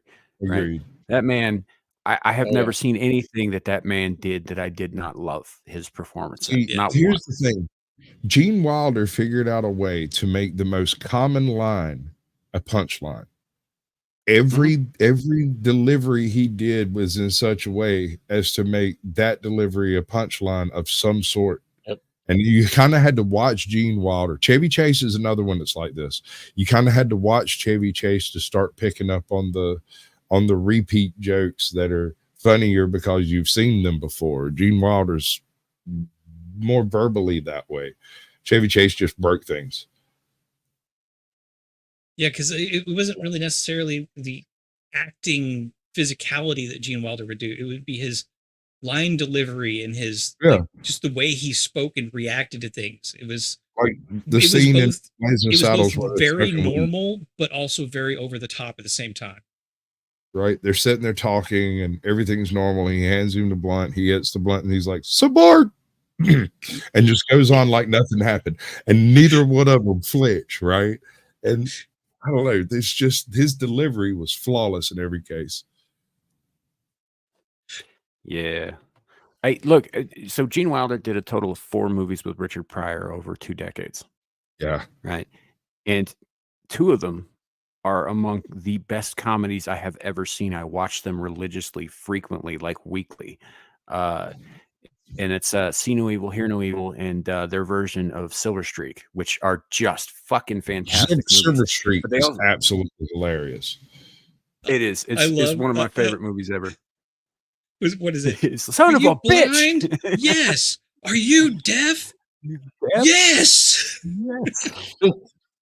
He's like, wait, no, I think I can hear something. If you just shout it into this ear right here, just go ahead, just give it your best shout. And he's like, can you hear me? He goes, no, because I'm fucking deaf.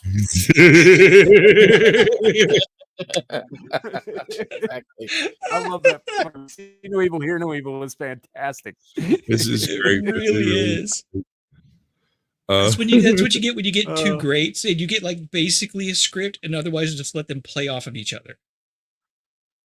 Oh, even in the 2 movies that they did that aren't quite as funny, they have excellent chemistry. One of them was called it was a Sidney Poitier. Yep, here it comes. What was it The called? internet's coming to get him. Oh, I'm dipping out, aren't I? Yeah, let's go into hell in a bucket, bud. That's why I'm here. Not if, but when your internet goes out. That's why I'm here to take over the show, like I did last night. You're the canary in the coal mine. Once you show up, it's only a matter of time. He's a curse upon me. No, that's what you get. A good buddy of mine. But what the fuck was in it? I'm still trying to think of his names of the movies because the shitternet kind of threw me off a little bit there.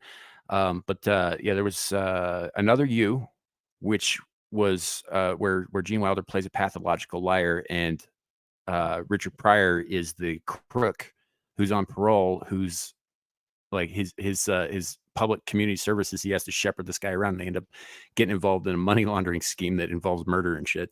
Because there's always murder in these movies. Was it Here? No, this is Another You. No, we already talked about that one. Yeah, way late. No, this is called Another You, and then there was another one that began with an S. Stir Crazy. That was directed by Sidney Poitier. Yes, Stir Crazy. Stir Crazy is not a funny movie. I'm sorry, it's not. It's good, but it's not like, I know it's billed as a comedy, but it's not really a comedy, despite having 2 comedic legends in it. Well, it's meant to drive you nuts, which apparently it did, since you didn't like it. Well, that's what the steering wheel on my belt buckle is for. Just don't twist it too far. He's not into that. It took Prof a second, but he got there. I was like, wait, what? Oh, shit. So, but yeah, no, those guys they're 2 of my favorite fucking people to watch ever. You know, as far as like I'm concerned, they can do no wrong. So when you're talking about Young Frankenstein, Mel Brooks directed, like helped produce and all of that stuff, but he's not really in it except for the werewolf calls. That's him, but that's about it. But Well, I mean, just like him, like making, like being part of the creation of it, and such. Yeah. but like Gene Wilder co-wrote it. This was his project, his baby, and he went to Oh, okay. Mel Brooks, and Mel Brooks was like, "Hey, I will do this for you. I'll help you out with this and all that, but I don't think you want me. Don't put me in the, on the screen or anything like that because I don't want to take away from the fact that this is your movie, kind of thing." Because they were friends. Okay. Because it's just one of those movies So- that I just have this long since I've had very many DVDs or Blu-rays around, but I always have this memory of it being like marked as a Mel Brooks film, but I guess it was probably for like a marketing purpose because how much weight his name had. Mhm. Yeah, like he produced it, and I think he helped out with the direction some if he, because it is a Mel Brooks film. But Trouble. This is completely off base, but Nothing But Trouble. Kinda. Chevy Chase and what's her name? They go yeah, on, it's been a long time. But yeah, I've seen it. dude. That movie, if you go check out that movie, it's basically Dante's Descent into Hell. I mean, just from like 1,000-foot view. But seriously, I know that sounds extreme saying that it's, because it's like supposed to be a suburban horror comedy of sorts. But if you go look at the individual things that happen to these people, the horrible, horrible things that go on, it's essentially Dante's Descent into Hell wrapped up in a Americana National Lampoon's wrapper. I'm sorry. It's I don't know funny. why. Totally off topic here, but what's really funny to me is I just got a message from Shadow of Hawk in the SITV group chat, and he's like, "Yeah, well, I don't think I'm going to be able to make the show because this thing he's doing is running long," and it's like whatever and all that. But I'm thinking about it, and I'm like, he's not here right now, and it's probably for the best because he'd be all in on the simulation conversation and the nature of God and the universe and of the soul and all that stuff. But we're talking about movies that came out just like 30 years before he was born. He ain't gonna know shit about this or care. Yeah, I see, hear I, you. Movies that I- were around before that had sperm. I mean, I was thinking that we were getting too close to figuring something out, and somebody just clicked the drop down menu for their mods and changed our conversation options. That's be- entirely or no. possible. It's also possible that it's really easy to distract me in Sasquatch with No, I don't think it's that at all, guys. inconsequential Like, minutia.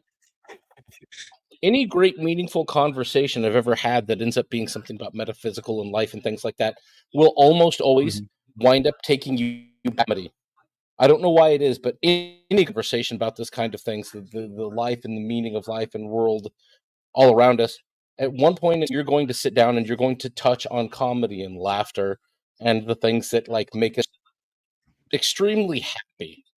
I mean, this could tie it all together to that, but I think there's a lot of missed purpose in comedy and humor, and in that when it comes down to the great meaning of life and everything else. If we're not like laughing at something, are we alive? I think this is that check to make sure that you're still functioning properly as a human, is that you're able to stop and laugh at some shit. Laughter is just pain. Laughter is the pain you feel for someone else when you see that they are going through tough times and it's not you, right? Laughter, there is no laughter without a butt to the joke. Laughter always harms. There is no safe laughter. The cleanest joke you can think of is a dirty horse falling, as a white horse falling in a mud puddle, and the horse is the victim. Exactly. Yeah. So, this hit me as an epiphany while I was reading Stranger in a Strange Land, the second half of that book. This Martian guy is a carny, and he's laying down these flawless magic acts and stuff by doing actual miracles, and he's trying to figure out the human condition. And his girlfriend takes him to a zoo, and he happens to be there in the monkey exhibit when they feed the monkeys, and all the monkeys get thrown bananas, but one banana is bigger than the rest, and one of the smaller monkeys got the big banana. And a bigger monkey come over and hit him with a smaller banana and took the big banana. And suddenly he started laughing. And it's because that is the human condition. And it's funny. The purpose of existence is laughter. Yep. There's I a think it's reason that definitely is a that's so universal across the globe is laughter. well, and You don't have to. it's It's been like measurably share the same language. yeah, it's been measurably proven to assist in healing too, both Yeah. psychologically and physically. Like there's a reason that we have the adage, laughter is the best medicine because it actually does contribute to healing. Because it produces those kinds of endorphins that uh, work for that and all that. But it's also one of the very few things beyond mathematics, like you were saying, Beard, that everybody understands. I'll put you one further on Yep. that. You don't get to decide what you think is funny. No matter how politically correct you are, no matter how prepared, you do not get to decide what you think is funny. You will laugh in Yep. church. You will laugh at a funeral. You will laugh at a wedding. I And laugh at the it's most not your terrible fault. jokes. Right. It doesn't matter. That's not really the thing. You don't get to choose it. That's what makes laughter special. Mhm. It's something you can't control. It's an involuntary response. Even if you somehow train yourself to suppress it, you're still laughing inside.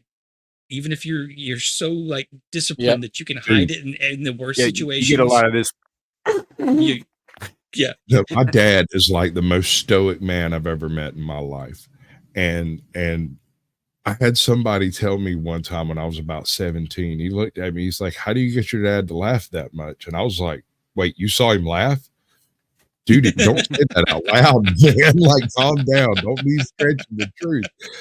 Anyway, so years later, here I am with a YouTube channel, and virtually everything that goes up on my channel, I find out later that he's watched. And that apparently, according to my nieces, nephews, brother, and sister, they hear him in there.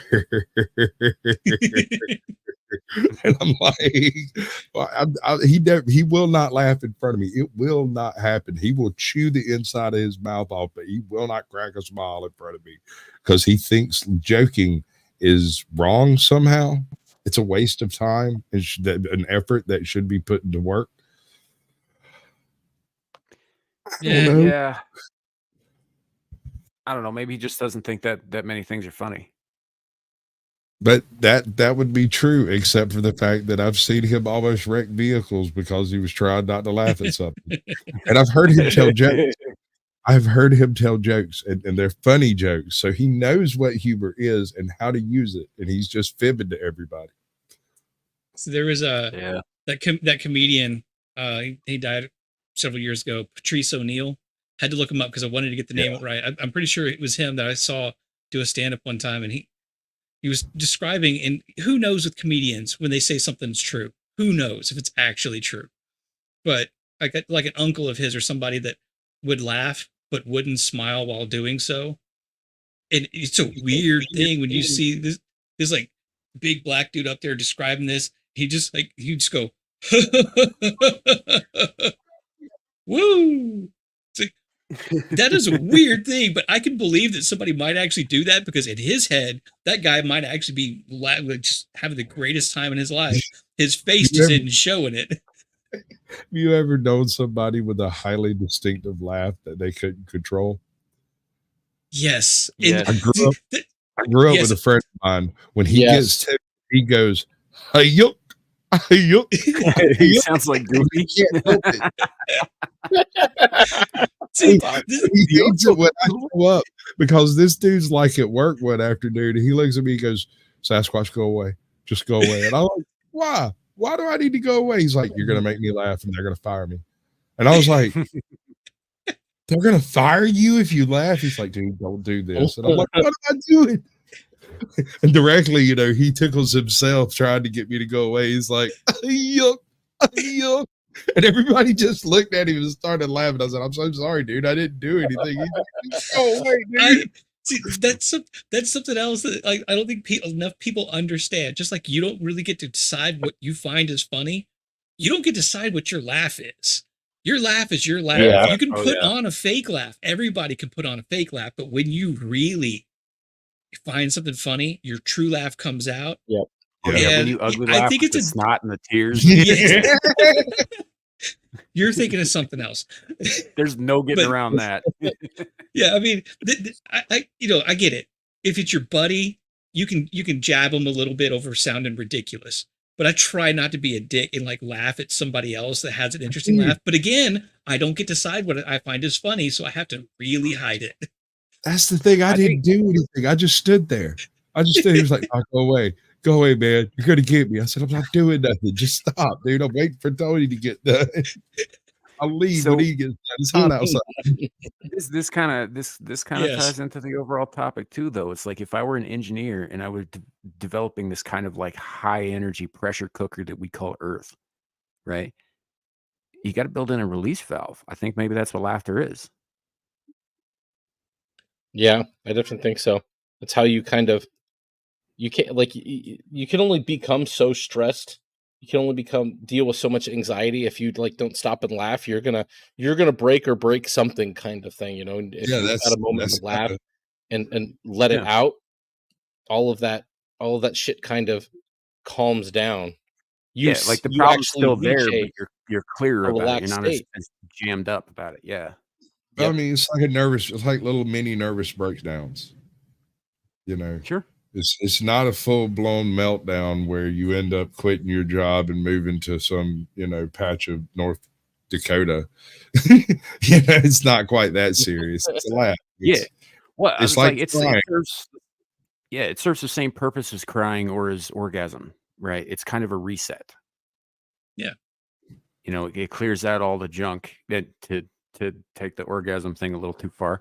I mean, all three of them change the chemistry of your mind and your body temporarily to let you kind of process things and get it done and move on. Right. Well, especially with the orgasm, with post, nut clarity, when you got to make a decision. The French call it le petit mort, which means the little death. Yeah, the little death. But when they talk about that, they don't mean like, death so much as they mean like, holding down the reset button on an NES, right? It starts things from fresh. Yeah. Yep. Or farting. What I don't know about farting is a pressure release. I know when I get stressed, I like to have a good. Sometimes it leads to more pain. Yeah. Look, when you get really stressed, everybody can benefit from a good laugh wank. Is that just me? Okay, never mind. Yeah. So there's a point in time where laughter is not needed, and I have it on good authority. The problem with my type of humor is I can't turn this off. So like it's all fun and games up until you get into bed with a chick and she can't stop laughing. Like she can't stop laughing because I can't stop saying stuff, and everything I say seems to be funny because she's already got a tickle box turned over, and I haven't touched anything or anyone, and I would like to, but now she's giggling so hard. I just get me a shot and just sit there. I knew a guy that was kind of like that. He passed several years back. He told me one time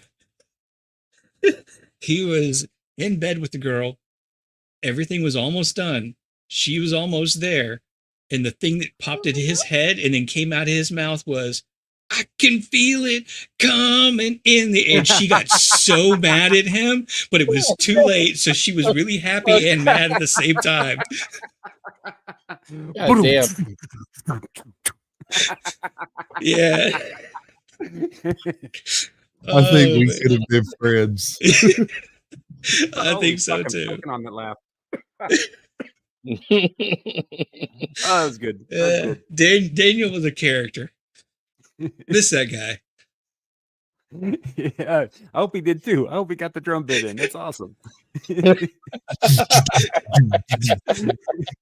start air drumming on the tits. Yeah, that's the way, man. No, you got to do it on that booty. Loud slaps, give her a strawberry shortcake.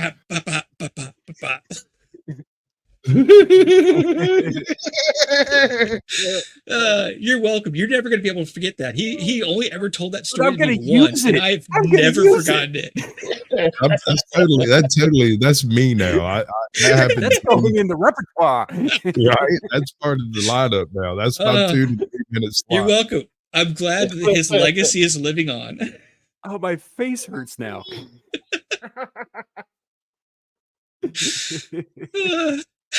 Oh my god. Who good. Dude. So simulation that theory. was great. Right? Yeah. Right? Negro, please. What? See, in Pretty good. simulation theory, we're the girl in this scenario. Yeah. Thank you, Sam. It's them drum beats that are guiding us. Oh yeah, baby. Oh. You know, or the twink if you're derby, whatever. But Whatever. it's holy shit. I don't Yeah, no, entirely my know face that he would have actually fucking hurts. appreciated me. I don't know that he would appreciated me telling that story on stream Oh no. if he were still around, but you know, That's it's why you making don't people tell. laugh. That's why you don't say their names. All right. I didn't say his internet handle, so he's harder to find. Yes, Andy, we've come full circle. We have.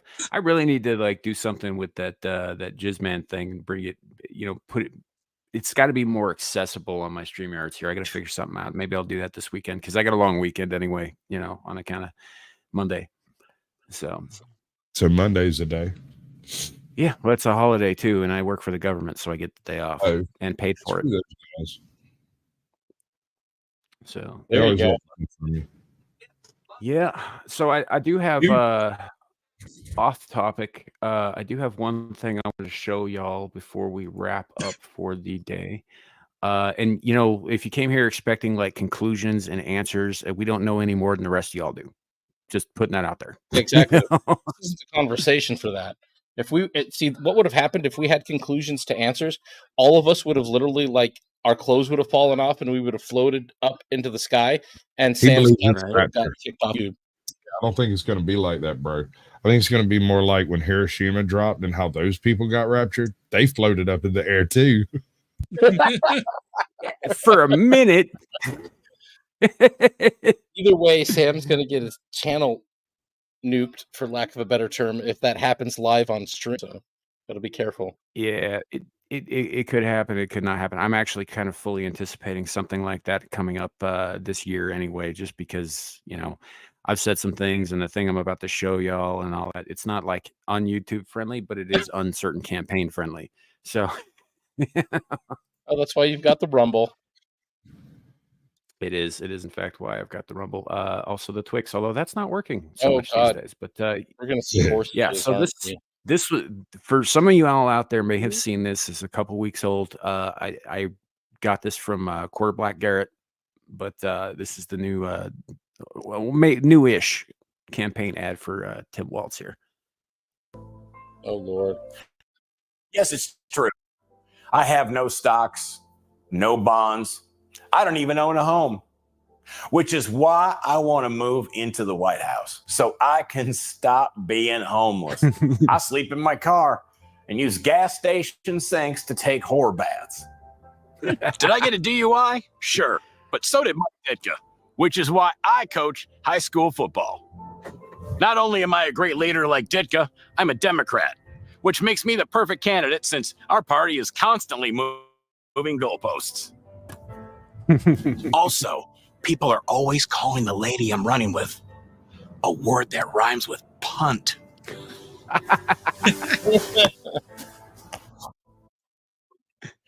Yes, it's true.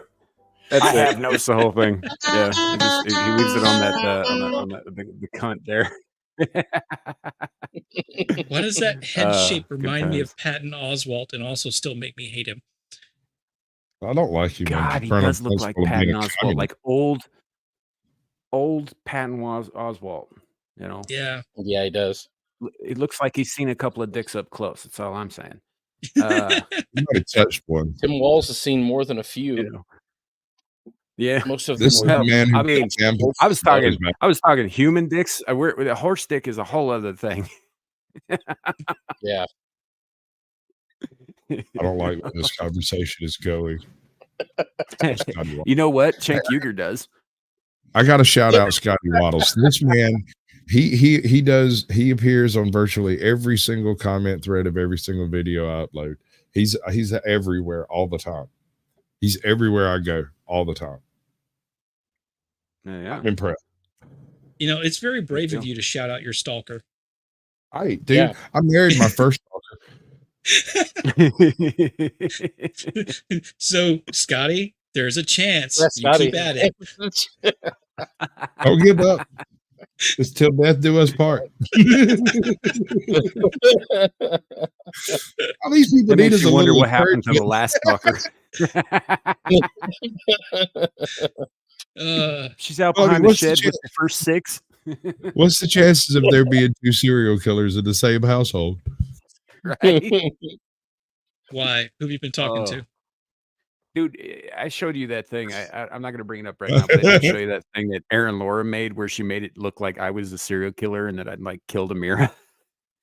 That was terrible. She stitched together this stuff from this live stream where I was making a point about addiction, right? And I happen to use mass murderers as an example, and she clips all that shit out, and there's some like spooky Blair Witch shit that happened later in that stream, and then it turned into this whole, because she didn't stream for a couple of weeks after that. They're just like, where is she? Did he do it? And I was like, what the fuck? It's really funny. You should go check it out. It's on her channel. That sounds beautiful, man. I love that type of stupid shit. Yeah, it was good. It was good. It was a good piece of work. She emailed me about it though, and she's like, gosh, let me know if this is too far. I'll take it right down. I was like, no, this is the internet. You got to let that shit ride. I was like, it's really funny. I enjoyed the hell out of it. You put enough content out on the internet, it doesn't have to be that much content, and people can make anything. So if you're going to put your face or voice, even just your voice out there, you're going to have to be ready for it. Yeah. All I said was, it's like addiction. You know, you take a little risk and then a bigger risk and then a bigger risk. And soon enough, that's not enough. And the next thing you know, you've got 8 bodies out behind your shed. Yeah. That just makes sense. Then you burn down the shed and move. I mean, Mr. Beast is certainly learning that lesson right now, guys. So this is how the way it goes. Yeah. He's got more than a few. Well, you know what they say, multiple sheds. Yep. You either die as a YouTuber or live long enough to become the lolcow. I'm not gonna say anything definite. It's but it sure as shit looks like there's, aside from all of the horrific Chris Tyson shit, there's accusations of slavery. There's accusations of fucking starving people. There's all kinds of ugly shit coming out about that. And I say accusations and allegedly because I don't have proof of any of this shit. It's just some of the stuff I've heard, and I kind of tuned out of it because there's so much. Yeah, there's too much to follow. I don't want to dedicate I dedicate too much of my time following the shitstorm that is our political system. I don't want to dedicate any time to the shitstorm that is Mr. Beast's situation. I'll let a totally different autistic YouTuber worry about that, and I'll watch what they have to say about it. Exactly. Right? Exactly. Give me like a 15-minute breakdown, 5 minutes if you can make it. I also recommend want 4.5 hours. He's fair for the most part. Yeah. I also gotta have the 4.5 hour deep dive. I mean, I want all 3 of these. So there's that too. Like if I'm sitting down and I'm gonna be here for a little while, I'll fire up a 4.5 hour something on the other side that I've already watched 2 like 20-minute episodes on. It's like, go ahead, give me the everything. Right. Yeah. I don't know. There's just so much. Like, there was a discussion last night on Beelzebub about lolcow stuff. DSP is apparently being a thing now again, all of a sudden, because some detractors decided to like rizz him up and make him feel good about himself. Presumably, I assume to make the fall that much worse when it inevitably comes, because it's fucking DSP. I believe I could redeem DSP. If he would take me on as a consultant and do 5 things that I suggest he do, it would completely revitalize his channel. He's not going to do that, though. He's not going to do that. But I'm just saying, he's not a lost cause. He's still a solid lolcow money. But he is a lolcow. He is a lolcow, and I don't really. I don't really do lolcows because I kind of find them to be like a waste of my time and everybody else's. Yeah, exactly. Hey, come on. Are you telling me that sitting around and laughing at Ethan Ralph's fat ass for 45 minutes a waste of time? How do you even see his ass? disagree, You gotta sir. you gotta get Hey, around the gut first. Hey, But Sam, the gut is the stop. point. Don't criticize. Remember, we don't get to decide what we think is funny. Oh, you're right. The gut's hilarious, bro. Exactly. Holy It's true. That's a hell of a callback, brother. That's all I've got.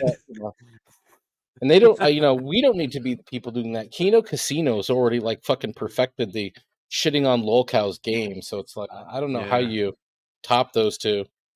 It's I don't know. It's not really my bag anyway, because sooner or later that turns into internet drama, and then all of a sudden you got a hater who's probably got more resources than you do. I know they got more resources than I do, so it's not really worth delving into that much. I might watch some stuff on my own time, but I'm not gonna fucking dedicate shows to it or anything. I will. Oh no. I know you will. Dude, if I find you funny enough for me to take 20 minutes out of my day to sit down and write up something on you, it's getting filmed. It might not get uploaded on my channel, but somebody will get it. Someone, I might send it to you just because and see what you do with it. Yeah. I don't know if I would film anything on it, but I'd write a tweet about it. That's about as far as I'll go. Sasquatch sends me these like weird little clips sometimes of like random shit in the email, and like he's just like, I'm like, what do you want me to do with this? He's like, I don't care, do something. So that's how I ended up with this little gem, which is in the intro. Well, I say every day it's getting closer to taking a bath with my fucking toaster. I love that. Yep. And then let's see, I think it's this one. I forgot about that. just taking a tumble down the mountainside. Nothing quite that random, but I have had somebody send me just random things occasionally because they felt like they couldn't get away with posting it on their profile on X, and they're just like, I have to get this out of my system. Here you go. Do with it what you will. You guys know who Flash Gets is? What was that? Do you guys know who Flash Gets is? Oh yeah, makes like these little animated, like super fucked up little things. Over on Adam the Renaissance Nerds channel, Ariel, the Bullet Ballet, has been super chatting us and getting us to watch a bunch of Flash Gets videos, and some of them are really horrendous. Like how they make Toy Story 5 is they put a kid into a wood chipper, and then they feed the ghost into the same wood chipper, and then they distill that ghost and then feed it to the masses, and that's Toy Story 5. Yeah, it's super fucked up. Anyway, during one of these, there was this really funny bit that I clipped out and I gave to Devil because Kenzo UK was coming on as a guest on Beelzebub, and we just needed something to welcome him back. But I couldn't just let Devil have it. I had to keep it for myself too because it fucking makes me happy. Oh, fucking Ginger!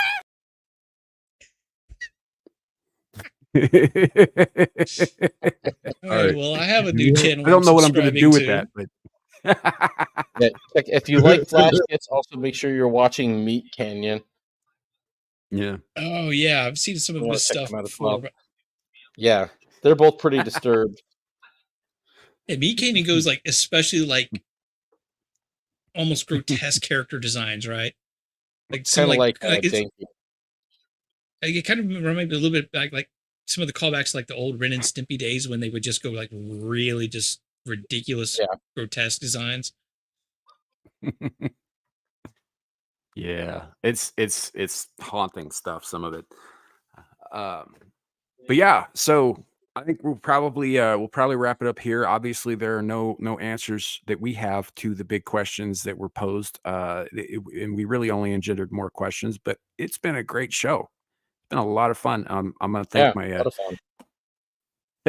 panelists here for being here, taking time out of their Saturdays and hanging with us and talking this stuff, because I mean it's sometimes you just gotta have the big conversations, even if nothing comes of it in the end. Yep. So I mean, this goes back to the old days of sitting around like Plato and everybody just asking questions and talking. Nobody really necessarily had the answers. Yeah, when I was skipping school in high school, smoking pot. Yeah. I stumbled across this little anime tidbit somewhere, and I don't know what it's from or why, but it just resonates with me so much. I gotta bounce. Thanks a lot for proving just how ugly and immature you are. It's been real. And just so you know, I don't really care about your problems. I had no idea where that came from. I just stumbled across it and blew rum out my nose laughing at it. That sounds like, yeah, it's pretty good. So, to chat, both chats, Rumble and both YouTube chats. Thank you guys for being here and sticking it with us, and asking some pretty damn good questions yourselves. You know, it's been good. Let's go around the horn. We'll start with you know what? Let's go clockwise today. Lawrence Knight. Well, you guys can catch me tonight in the chat of the world famous Exile Lioness 2 channel as a moderator. Also, I will not be on Abyssal Musings next week. I will be out of town. And that is about it. When I come back the week after next, as you well know, Sam, we will start the road to Halloween. Mm-hmm. Indeed. Yeah, and then we got some plans coming up. We've got I think it'll be somewhere in mid to late October. We'll be hitting our 100th episode for Abyssal Musings as well. So should be pretty good. You know, stick around to the channel. Watch this stuff. Would you stop calling me Sammy Chan? Jesus, Shock. Little gay dude. Just the tips. Just for a second. Just tips. Just the tips, guys. Just the tip. Yeah, and before I forget, everybody who's on here, their links are in the description below. So go check them out, go sub, go watch their stuff. Especially green-haired anti-liberal who had to dip out because her internet failed on her. She's still working on it right now. So I mean, it wasn't me this time though. So there's that. Green-haired Nearly was. You dodged that bullet. Right? I didn't last night. It fucking kicked the shit out of me last night. So, but can't play that Caucasian song. Sasquatch. I'm not going to put that one. Yeah, where can people find you? What do you got coming up, Squatch? Plug your shit. Oh, tomorrow, Sunday, we're doing the Blast Radius on Captain Curmudgeon's channel. That's at 8 p.m. Eastern. Tuesday, we do Lost with Ajot, or the Naughty Corner, if you prefer, with Ajot's Corner, which is generally about internet body cam type stuff, interviews of serial killers, you name it, naughty people, bad naughty people. Why do you have a baby in here? But y'all go ahead. I gotta go. Well, I guess now we know who's in the naughty corner right now. Yeah, go check out Squatch's channel. He does all kinds of fun stuff, and he bounces around with a lot of other channels like this one. So you can usually find him here as well, over on Flow State, on Captain Curmudgeon. I can't list everything because I don't actually know everything, but those of you in his chat, you already know this stuff. And those of you who are in my chat, like I said, his YouTube link is in the panel below, so you can find him there, and from there branch out. So Professor Savage Dad, what do you got? Let's see. Tonight, I'm probably going to pop in at some point. It'll probably be a little late for Dermy's chatter day he does usually on Saturday nights. I may unveil to him the horror that I'm going to bring forth. I've decided who's going to be the first victim of getting it, but I'm not going to say anything. I decided it during the show with help of the chat. So caught that little tidbit I left in the chat there. You'll find out who's going to be the first receiver of this horror that my Hellforge 3D printer is going to generate here this weekend. Besides that, I'll be on Master Swag King's channel tomorrow talking comic books. We're going to review Deadpool and Wolverine, the comic World 3, issue 2. And then, let's see, what do I got coming up next week? On Rumble, I do a little show called Commuter Convos where I just talk about it on my drive into work with the GoPro I stuck to my dash. I do those just about every morning and most afternoons during the week, so you'll catch me on Rumble doing those. Next Friday night, I will be back on Rogues Gallery over on Iron Oxide's channel. And speaking of the naughty corner, Mama horny bitch. Oh, Eric I don't know where Sasquatch. Gala. I- Yeah, I think. Yeah. Moving on, Beard. How can how do you expect me to follow that up? Are you not a horny bitch? Well, I'm not saying I'm not, but damn, I can't just copy it. Oh shit, she's still watching. She's in chat. Be mad at Prof, not us. Yeah, Prof, I had Prof. nothing to do with that. I had I nothing take to do with it. responsibility for that. I just want her to tell me when I got it. I had nothing to do with Oh it. jeez.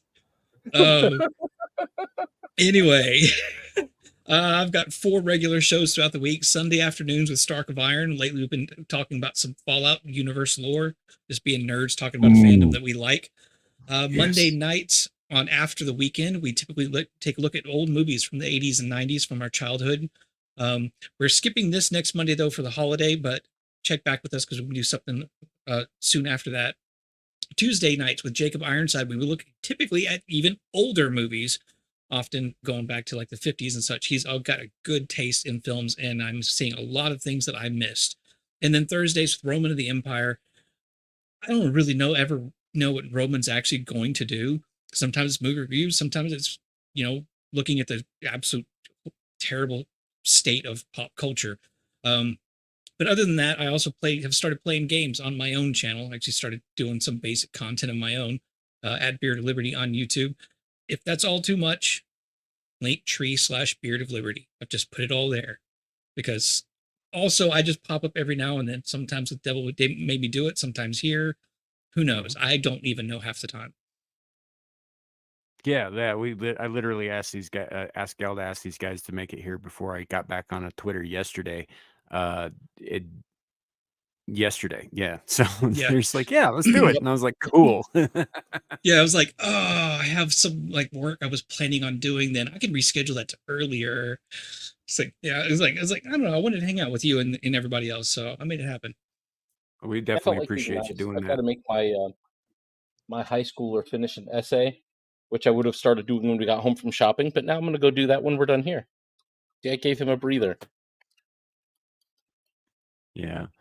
All right. Well, that comes down to me. I, like Larry, will be on Exiled Linus 2 later tonight. Probably getting yelled at because I missed last week because I was drunk. And maybe doing a little bit of yelling because I did listen back to last week's podcast and I got called out like 7 fucking times.